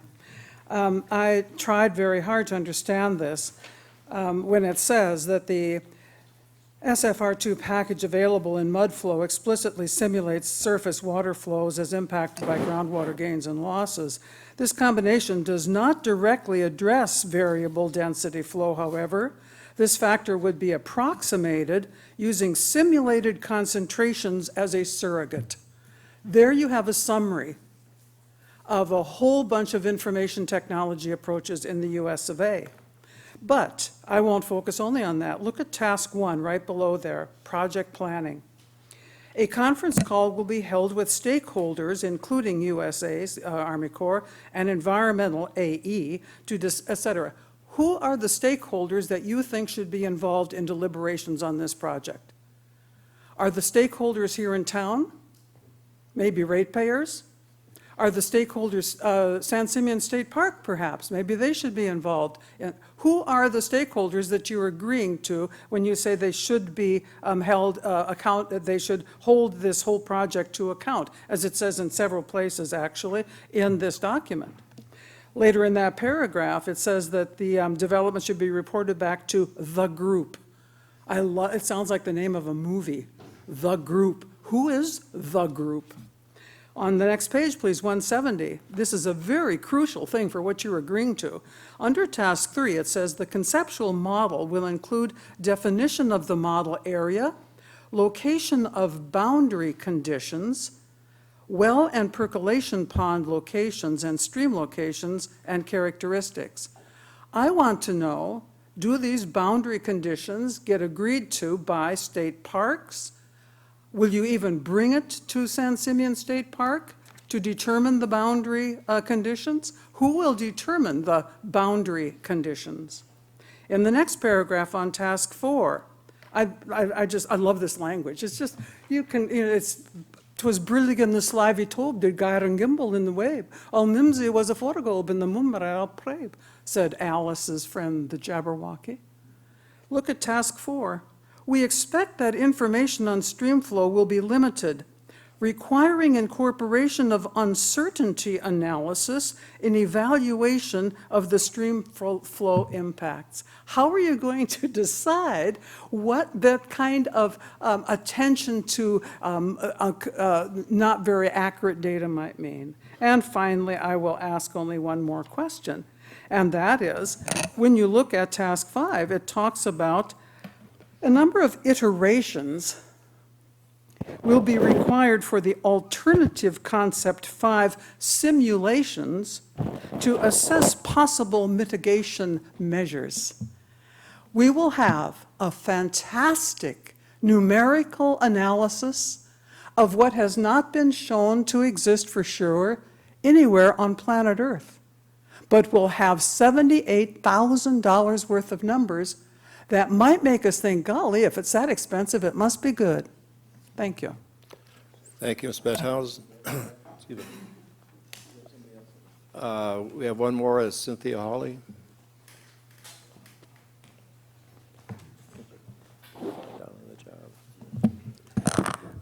Cynthia Hawley, I just want to point out that this report, this Gus Yates report, is like the family Bible of this community services district. It is. It's got everything about, it was a 3-year data collection, everything about both Santa Rosa Creek and San Simeon Creek. The fact that the district lost it is jaw-dropping. I can't even express myself in that. But I would like you to know that this is exactly the same number as the one that you say in there is lost, 98-4061. So what I would like to ask is that the staff report, to me, doesn't have enough information. It doesn't provide you, I don't know, and you don't know, based on what the staff report says, what the modeling project is exactly. What is it modeling? And why do we need it? Only because the Army Corps says we need it?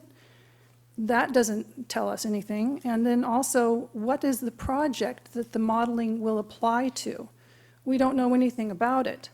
And in order for you as a public agency to make a decision, you are required by law to support your decision with findings, which means, what's the need, what is it, and you have to support those findings with facts in the record, which means, where are the facts that show we need this? Which means you've got to go back and know what the project is. Basically, I tried to read the scope of work because nothing about it was in the staff report, and I couldn't understand it. It was way beyond me, and I don't know if you understood it or read it, but I don't think you have the information to be able to make the decision that you're asked to make. And I think especially given the finding of this document that was presumed to be gone, you should go back and at least reevaluate this, get a better project description, and bring it back. Thank you, Ms. Hawley. Directors, just one point with respect to Mr. Hawley's issue about the maximum amount payable, and I agree it should have been stated as such. Instead of being an estimated cost, it should be the maximum amount payable is $78,139, I guess it is, as indicated on Exhibit B, but it should be both in the staff report and in the document under payment. So it's understood that maximum amount payable is, well, just maximum amount payable, and that's standard for contracts. Okay. Director Robinette and then Director Rice. Okay. Just a few questions here, clarification.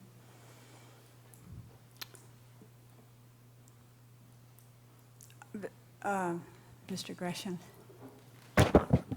Okay, I think I'll group some of this together and you can address it, but one basic question is, and maybe it's obvious to everyone else, but why are we doing this? Okay. Wait, let me just carry on here just a bit. When it comes to the work we've been doing so far with the Army Corps, and actually not them, of course, they're consultants. And I've asked before when we're going to perhaps hire consultants if they can be in the room with us when we're at this point, to maybe be able to direct questions to them, because I think it puts you on the spot to try to answer for people. But a bigger question I have after the work and the time we all spent, staff has spent, the community has spent, the possible alternatives that were presented to us a while back. We did kind of ask this, but are we going back again? Those alternatives we found the next time they came, they sort of first said after we voted, oh, well, some of those you voted on we can't have anyway for a number of reasons. And then, so we were given a second list, as I recall, it's been a little while ago, that included some different things. I do remember that they had mentioned at that point in Morro Bay, desal and things like that. But now we're going back on the brackish water, which some people were pretty supportive of. And so were we given that alternative to only find that now we need to do more studying on that one? Because maybe, actually, we'll be told, well, no, really, this is not viable. That's the question, kind of, I'm asking. Okay, and if I may expand a little bit, yes, bear with me. Please do. There were some Thank statements made earlier that are totally not true, and I just want to elaborate on that. The Army Corps is very familiar with the USGS report. What was not found is the three-dimensional mathematical model that report based some of its findings on. They've been in communication with the author, Gus Yates, or the co-author, I should say. They've been in communication with the USGS, searching their archives for the actual computer model, and that's what was meant by that statement. Not the fact that you can find this report on Google. We have it in our library. Believe me, they are well aware of that report, so I just want to clarify that. Going back to the EIS and the process with the consultants and the Army Corps, they have 4 basic alternatives they're analyzing before they come up with a preferred alternative. And you don't want to go too far on a preferred alternative if it has a fatal flaw in it. And to be able to analyze the brackish water alternative among those other alternatives, it was decided that, at least at a technical level, you need to run this three-dimensional mathematical model, which they've detailed in some of that language, which is hydraulic modeling language, to support the EIS. So in particular, if the brackish water gets chosen as a preferred alternative, those are the points that are going to be challenged in the review process. And we want to have adequate data and adequate number crunching to say, okay, we've used this analysis, here's what it says, and this is how you reach a good decision on choosing your alternative. So that's what this is about right now. I don't know if that completely answers your question. I'd be glad to elaborate further if I haven't. Well, not really, because now we're kind of talking like that these alternatives that were changed once on us, why did we go through this process of people jumping about and running with stickers and putting their preferred choices from the community if those choices that were up there, it is frustrating to find that we've done something that we believed was, we invested time, people came. I don't understand how any of those possible things to vote on by this community could have possibly been before us if someone hadn't vetted them, so to speak, to know that those are viable options. That in fact, if that was our preferred choice, that actually it would be available to us. But I hear that now they would like to have opportunity to do a different study on the brackish water. Is that correct? Well, there was some vetting done to a preliminary design level. You know, it was from primarily a technical standpoint. They did cost estimating. They did some rough review of potential fatal flaws. And now it's getting through the really detailed environmental analysis by the Chambers Group. They've raised some very good questions to the Army Corps technical team, and to answer them, this was the approach that we came up with, was to do the geohydrological modeling to help support that. If that does indeed become a preferred alternative, we want to have that information to defend this when it goes through the public review process, because these are very important points. We know the Coastal Commission is very concerned about these issues that they're trying to address. We've heard these issues raised on other projects in the past, on our program EIR. So this is the way to make it more defensible.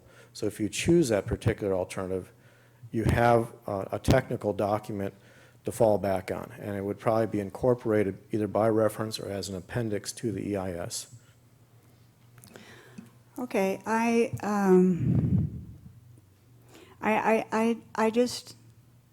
don't know, when do we start trusting that this would be the last time that someone was going to double check and triple check that we might have something. We're paying $200 an hour approximately for this study, for this different model.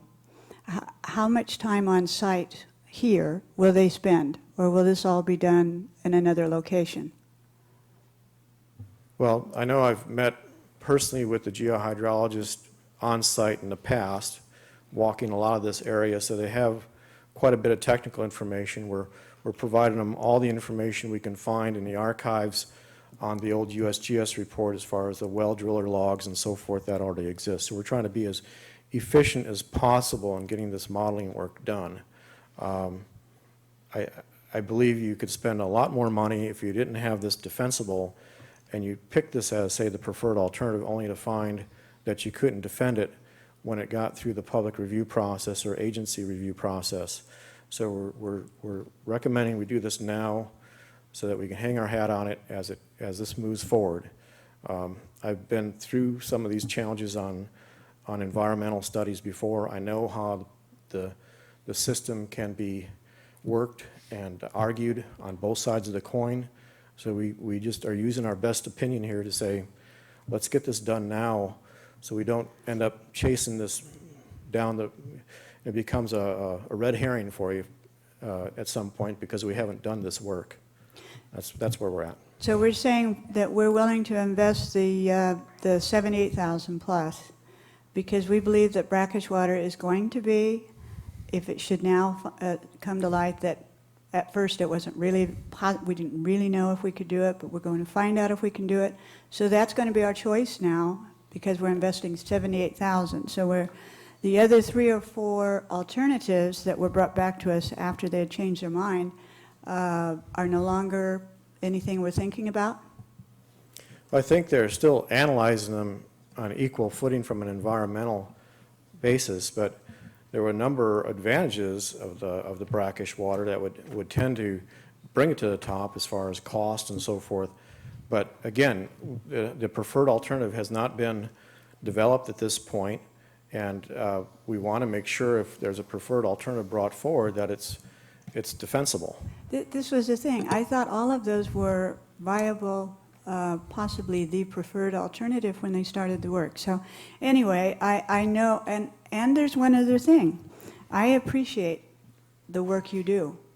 I know that you spend enormous amount of time, as does everyone on the CSD staff.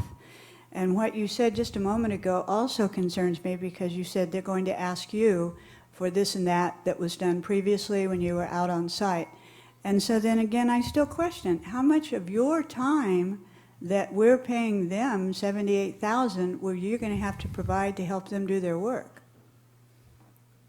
Well, I try to facilitate things as best I can at my level and balance it out with the rest of the workload. So it's, we're not much further down the road than when we started this journey, are we? Well, I think you are. I mean, I think it's a slow process. The workshops, I think, did accomplish their goal. I do believe the funding has been an issue. We now have the Ferguson group to try to help us on that as well. But, you know, it is what it is. I mean, if you look at some of these cost differentials between projects, to quantify it, if you had to spend an extra $10 million on a project and come up with local funds, that's about a 40% rate increase. So, you know, I don't take these decisions lightly, and I want to make sure that we're analyzing it properly so we just don't jump on something because we think it'll save money and we haven't done our homework on it. Yeah, and I really have to to point this out because I do respect you, and this is not about you in my mind. You are here doing your very best to answer these questions that they should be here to answer for us. And I appreciate what you're doing. Thank you. You're welcome. Director Berringer? Yes, I just want to make a comment. I was on the ad hoc committee, and we were on the phone with the consultant, and I share everybody's frustration with the Army Corps, but the Army Corps really isn't doing anything. It's the consultants that are doing things, and they are looking at all of the alternatives. It's not true that we have or anybody's chosen this brackish water alternative. We don't know if whale rock became feasible or the preferred alternative. We may not be able to do that. We may not be able to get an agreement with whale rock. So when they were looking at it as a technical and a preferred way, and we have a long way to go, but we want this EIR, EIS to be strong enough that somebody doesn't take something and if brackish water was preferred, for somebody to put, I think the word red herring came in, and put an arrow in it. At our last meeting, actually, somebody, I know who it was, I won't put it out, but when they were walking out, they said, well, all that data's old. Well, this is geological data, and it's probably pretty current, and current from a geological perspective. But I would hope that that if we could put a bounty on this data set, because I asked the same question. Certainly we have the data. What a lot of this time is going to be is typing in the data set. And if Mr. Hawley, I would offer a stipend and a bounty. But if you can find that data set, it would really save a lot. But it would just be one of the few. And if we could put another, there's other things that are going to be putting in a computer model. The computer model is going to take a long time to run. If you look at the timeline, a lot of times it's just computer crunching of all of these numbers. But I think, yes, we're going to have a number, but at least we'll have something that we can point to that we did our due diligence on it. So I kind of support that, but boy, I'd really love to have that data set, because it's a lot of hand typing of data. I'm just wondering if, since this is only going to be a 3-month contract, I guess my comfort level would be a little bit greater if we were a little bit closer to when we were going to get the information on the EIR. It doesn't seem like it's going to take a whole lot of time for them to do this and to gear up for it once we get a little bit more close to the report from the Army Corps being released. And again, as part of the ad hoc committee, that's one of the reasons they have it for December 31st, because the hope is that then the Army Corps, actually these consultants, they're running out, they have the money, and they have a work product that they have to produce. The Army will be able to give us that work product in January. If we don't take this, we're not going to get the work product. We're not going to get a EIR or EIS until this is done, because they're not going to be comfortable that they can defend it. So I think that the reason we're trying to get it done in 3 months is that we can, in January, get a review draft that we can then complete. Is that a summary, a good summary, Mr. Gressens? I believe so, thank you, and thank you for reminding us that CDM was involved with the ad hoc committee meeting. I should have mentioned that earlier. As far as the timing, I think a January to March timeframe is where that schedules. I don't have the latest schedule from the Army Corps for the public review draft, but as I recall, it was around March of 2014 in the last schedule I saw. So that's to get that out on the street. Director Rice? Couple of things. I'm not terribly comfortable with this right now for a couple of reasons. One, Director Behringer answered one of the questions I had, was that I had remembered that the stalling out had to do with there was nobody getting paid at the Army Corps to oversee the EIR, EIS, but that the consultants had already been paid for a scope of work and a work product. And so they should already be paid for that particular thing. And without seeing the scope of work for that agreement, I don't know that this wasn't supposed to be included in the first place, and then they're expanding what they think they need to do for some reason, and that should be more on the Army Corps. So it's kind of like, it also feels a little bit like the way that we sunk a bunch of money into the hard rock drilling option. Is the brackish water one of the options that the Army Corps is really looking into? Is that true? So at least that would not be just us going. Now, does the Army Corps think that this is something that needs to get done as part of the EIR, EIS? Do you know that? Yes, we had a joint discussion. So why wasn't it part of the original scope of work? I think at that point, when they started these original scopes of work, it was just for seawater desalination. But they knew they were going to have to do more than one alternative, right? Well, I believe when we couldn't get the soil borings done on the beach, it shifted this project quite a bit. And I think they were flexible enough to work with us in developing these other alternatives. And the brackish water was one that came up at that point in time, and that wasn't part of their original scope of work. Okay, and I'm just, so the rest of the board knows my position, I'm generally disinclined to believe that the Army Corps is ever going to get anything actually to us on any of this, and I would hate to have, I mean, if we can't get the rest of the work product that would be involved with the EIR, EIS, if all we can get is this little chunk of it, I don't know how much help that's going to be to us. Also, the other major piece of homework, you said we have to do our homework, we have to make sure we have everything together, that it's all defensible. Can we please include in the homework that we talk to the people that also own land on San Simeon Creek? That as we do these studies, because this is talking about the hydrogeological model, and we already have a hard time with the riparian landowners because they feel like that they keep getting blindsided because we're not communicating with them. Can we please include them in the discussions, even if they don't do anything except become informed about it? let's talk to them before we sign a contract that's going to require some of these things that may invade on what they consider to be what is theirs. I think it's a really critical issue. I also take some of the same exceptions that were outlined by Elizabeth about the scope of work being, who are the stakeholders and not being very well defined, and transparency is really, for me, where it's at, and it's really not anywhere when it comes to this project. So I'd really like to have something more specific, and I'd be totally fine with putting it off for a month, unless it's going to so foul us up. It sounds like we're not trying to get December 31st anyway. It looks like we have a March date now instead of, I mean, I just, help me understand if this needs to go today. We definitely will have a March or April date if we don't do something today. If we, well, that's my opinion. You all have your opinions, but,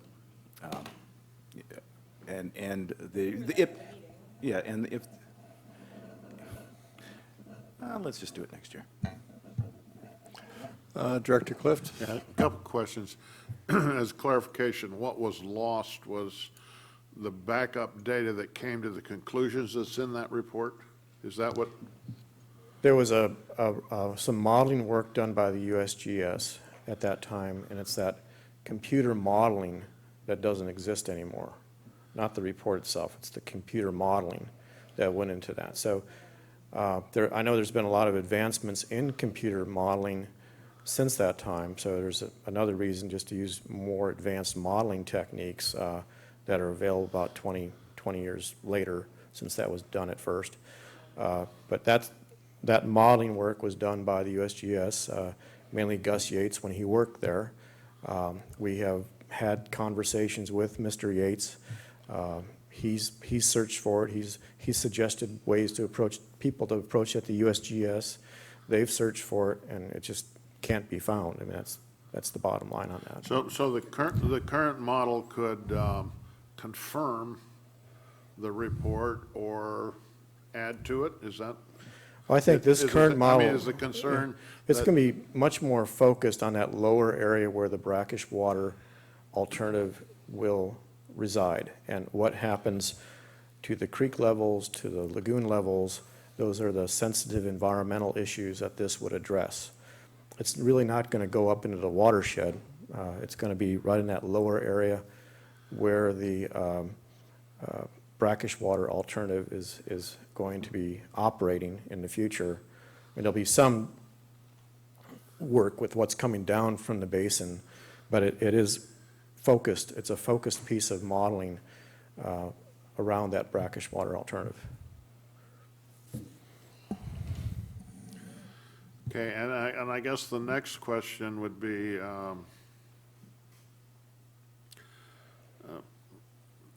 since this is something that you're indicating that is necessary to meet what could be challenges to an environmental impact report,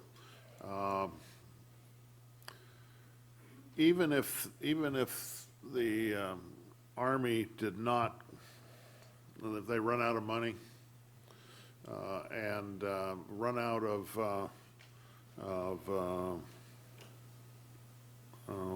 appropriations, this would still be something that would be, you perceive would be necessary in order to defend this alternative if it was to become the favored alternative before challenges to Coastal Commission, other agencies? That's correct. And the Army, his position is they're not going to do it, which would set us up for a potential challenge. Is that what? Well, they don't have funds to do it. I mean, it's not that they wouldn't do it. If they had funds, they'd probably be willing to write a change of scope with CDM Smith, but they just don't have the funds. Okay, and the reason we're in this kind of position is that probably the Army only thought of seawater desalination until after the meetings we had here, where it was obvious this community is not going to approve of a direct connect seawater situation, and so, I mean, I think they were still working under that concept that it would be a direct pull, draw from the ocean, or beach well type things. Yeah, and I think to set it in perspective, we couldn't get permission to do the soil borings on the Santa Rosa Creek Beach. Prior to that, you had the offshore state marine park formed. That was something that happened in between the start of the work with the Army Corps at that point in time. So that was influencing some of the thoughts, I believe, probably at the Coastal Commission level and other levels. So things have been fluid on what they're working around to address as far as from a permitting level. So again, it's the alternatives that would tie into what's permitted, what can be permitted, what can be constructed, the cost, all those factors that we talked about during the workshop. And in your opinion, then later down the road, no matter where we're at, if we get towards the concept of brackish water, this is a valuable item that would be necessary no matter what? I believe so, yes. Okay. Okay, and Director Robinette, and then before we do any motions, Jerry McKinnon has requested to speak. So, Director Robinette, why don't you, Jerry, why don't you grab a chair, and we'll get to you in 1 minute. Okay.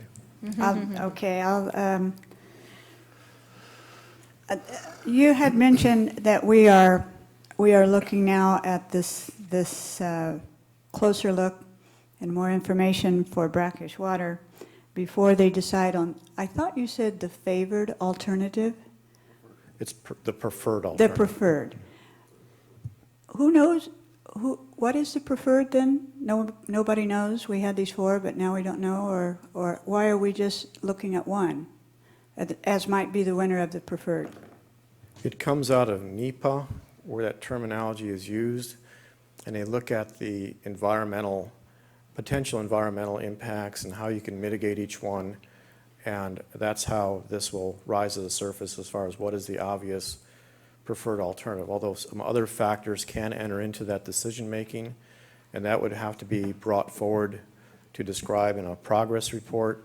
Right now, without this study, it's difficult to identify whether this could become a preferred alternative or not. Because we think that there's probably more environmental concern with this one than maybe some others already on the list?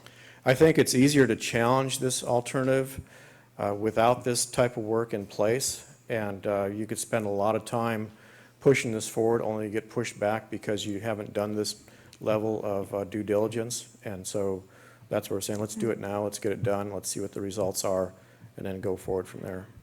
Why wouldn't we look at one of the others that we think is going to be less challenged in the first place to see if that is a viable alternative? Well, if you want to make that, I'm going to defer to Mr. Behringer, Director Behringer. No, it's the NEPA process is a process that's required by law. We are frustrated with the Corps of Engineering because the wheels are grinding so slow. They must look at all of the options, and they must complete this program that shows that they have looked at everything equally, and based upon the NEPA program, they're going to say this is the preferred alternative. But they can't do it now, or maybe they need this additional information to assure that what they do recommend is in fact the preferred alternative. They're grinding very slow, but it looks like if we want to keep them grinding a little bit faster, this is something that we should move forward to. I'm to the point where I would move that we accept that, but I got to wait. I'll wait. I want to finish, so just, Okay. I'll finish my last questions, Yeah. but thank you for that. Then I'll just go to one thing, and this is it. Back on the Ferguson Group report earlier today, we're looking at possibilities for authorizations for the new WRDA bill.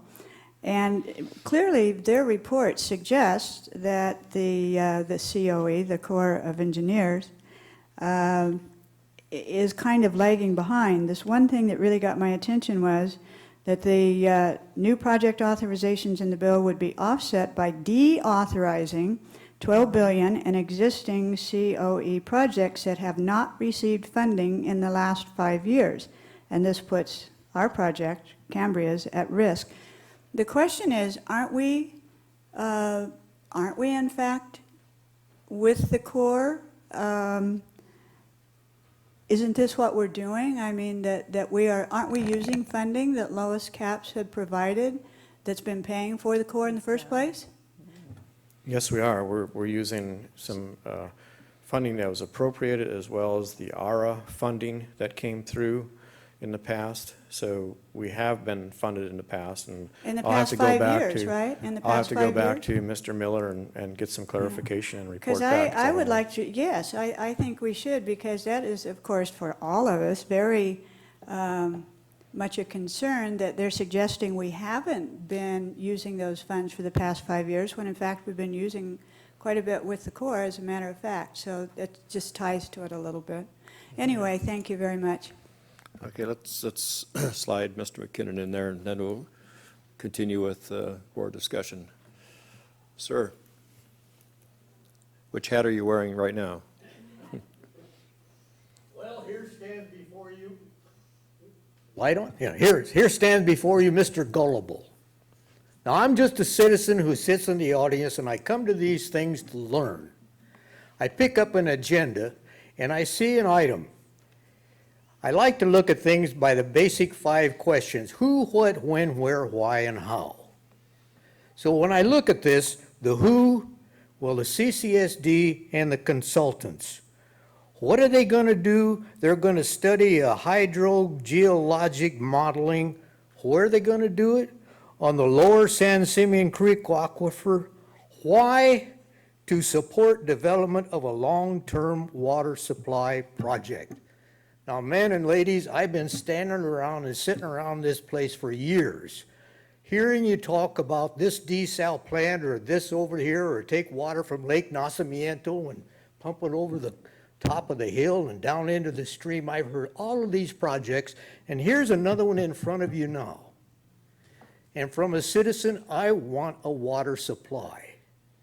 As a citizen, I believe you should investigate this. As a citizen, I've heard a lot of questions that you have on this. As a citizen, I heard a suggestion that you put it off for a month. As a citizen, I know that the records are full of all of these. The television is full of all of the questions that are there. And in a month's time, our good engineer will be able to find the answers that you're looking for to present it to you next year. But please, don't tell me as a citizen of this town that you are not going to pursue an opportunity for a long-term water supply project simply because these questions are being asked. I want you to pursue the project. I want you to look at that base of that creek when it dumps down into the ocean. I want to know what the rock structure is down there. I want to know what kind of a barrier there is on the other side of the Highway 1 that makes this water available, this brackish water that we're talking about. Do the study. You will satisfy me as just one gullible citizen. You continue looking for opportunities to study for a long-term water supply, and I hope you won't be delayed or deterred by these scarecrows that are being set up all over town, or the scarecrows that are coming up in this meeting to keep you from investigating a long-term water supply. Thank you, Mr. McKinnon. I spoke with emotion. I'm sorry about that. I don't like to be emotional, but that's the way it is. Thank you. Director Rice. It wasn't clear to me, who was it that recommended that this additional study was required? Well, it came about through conversations between a tech team and myself, and I... Tech team from? The tech team and environmental team, I should say, CDM Smith, the environmental team, Chambers Group, and then key staff members and myself. And we had a number of long conference calls on this. I've heard the arguments for and against it. I've heard some of the kind of suggested ways to try to work around this. I didn't think it was rock solid enough to make it defensible. So ultimately, I was the one recommending that let's get this done so we have something that we can defend if we go that route, so. And so this didn't come as a recommendation from the Army Corps? And are we making the assumption that this is something that the Coastal Commission would need to see in order for them to be comfortable with the EIR, EIS, and the defensibility of it? Or are we just making that assumption, or have we talked to the Coastal Commission about whether this would be something they would need to see? Because they are going to be ultimately one of the largest, I'm just going to say obstacles, or one of the largest Stakeholders. stakeholders, Yes. that's a good word for it, because they're trying to do the best thing for the coast, just like we're trying to do the best thing for the community, so. We know it's right dead center on our radar screen as far as any supply. Have we talked to them? We've had discussions, not specific on this scope of work. We can certainly pull them into the more detailed discussions. Discussions to date with them have been on, like, why, how do you address the in-stream flow, for example? How do you address these issues? They're going to be looking, we know they're going to be right focused on this issue. I mean, there's no doubt in my mind that this is what they And you are think going to be this will drilling answer down their to. concerns that they would raise? To the best of our knowledge. Now, I've I mean, learned over the years. obviously, you can't read their minds, I've obviously. I definitely don't learned want over you the to years speak not for to try to them. predict, which I'm just way trying to things go, understand but- the rationale of not speaking to them to see if that this is something that they do think is something that's necessary. I mean, because really, if we think that we have the data, if all we're trying to do is make our project more defensible, I mean, I like to have data and be on solid ground when I make decisions. I'm fully for that. I'm not completely convinced that this adds enough, a justifiable amount, enough more at 80 grand. That's why I was that's reason for my question. Obviously, you can't speak for the Coastal Commission. That's why I was asking if you actually talked to them about it. Yeah, I think that given the discussion and everything, I don't think it would hurt to hold us off for a month and answer some of these questions that would give some of us a little bit more comfort in moving forward with this. Again, we're talking about a 3-month contract. We're talking about something that is not going to require them a whole lot of time to gear up, and I just feel it'd be better just to kind of put it aside and bring it back next month with some of the information that's been requested. If I could weigh in on that. You may certainly weigh in. I don't support putting it off, but what I'd like to do concurrently is perhaps to have the political ad hoc committee, which is yourself and myself, to do some lobbying for, where funds can come from, whether we can get some funds now on an emergency basis, et cetera, regardless of what WRDA does, and pursue those issues alongside them, and maybe a 1-month delay won't be so much, or maybe we can get somebody to fund this rather than ourselves. But I support the study. I don't support putting it off, but it's the will of the board, whatever. And that popcorn is coming up from the Legion Yes, it Club. I definitely support having just a 1-month delay to get some of those questions answered. And if it's a consensus of the board, I would really, really like to direct the staff to speak to especially neighbors right next to where we might be doing any modeling on San Simeon Creek. Can we please talk to those folks? I mean, we all know who they are. Let's try and keep them in the loop. Does anybody have an objection to that? Super. Okay, thank you. So without objection, we'll put this off for a month and take it up at that time. Okay. Future agenda items, any discussion, any comments? Mr. Gruber? Thank you, President. I will be bringing back in October a consumption analysis. I think that's important to kind of give you an idea of where we might think those additional usages are coming from, and provide you some analytical data relating to that. So. Okay, Director Rice? I would like to see on the agenda consideration of an RFP or whatever we need to do to get the rate study going forward.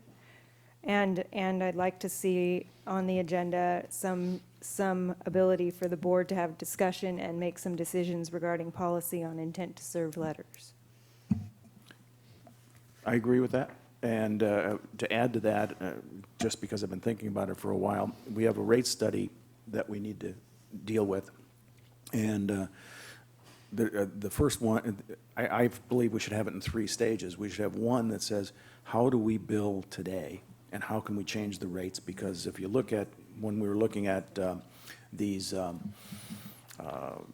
penalties or the surcharges, it was kind of goofy, and some people that get in these high users, individual residential users, there's a lot of people that they don't see the effect on their bill until they get way over 20 or 30. So I'd like to see that as one stage. And then there's 2 other stages that are kind of related. One is a build-out reduction plan, and the other one is the infrastructure that we have to change, or an alternative water source. So there's 3 things. There's one, what can we do very quickly, meaning in the matter of months, to make our rates reasonable?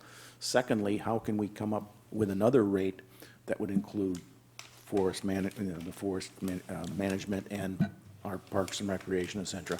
And another one that also talks about what the rates would be based upon an alternative water resource, so that people get a general idea that the rates are going to go up in 1, 2, or 3 phases. That's just my suggestion. And I think what you're talking about really suggests that we would want to have an additional public meeting whereby we could just make that the sole item of discussion, or that topic, great. about rates and rate schedules and so forth, so. And those would be 3 different Prop 218s, because you would not want to consolidate them all into one. Well, you were talking about having Bartles and Wells do something. Well, first of all, it took him a year to do what he did. I think if we could have him look, if he could do it and say, look, you have 3 tasks. One is to do a quick study, what should the rates be now? What, if we included build-out reduction, what would the rates be? And another one. So get one first, because we need the rates to be adjusted as soon as possible, for a steady state situation. Director Robinette? Okay, on, excuse me, on future agenda items, one that I would like to be brought back, in fact, just as soon as possible, based on where we're continuing to have more data and facts, I would truly like to know if we could revisit the no outside irrigation issue.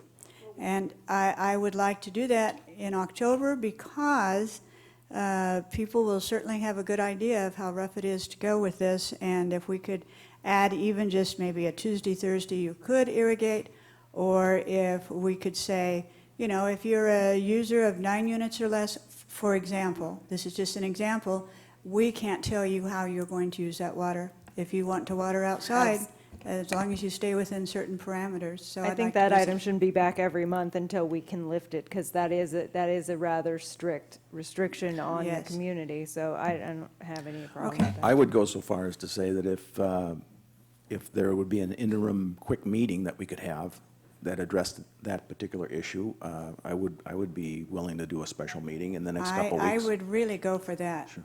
Thank you. Anything further? Okay, with that, we've completed our agenda, and we will adjourn to closed session.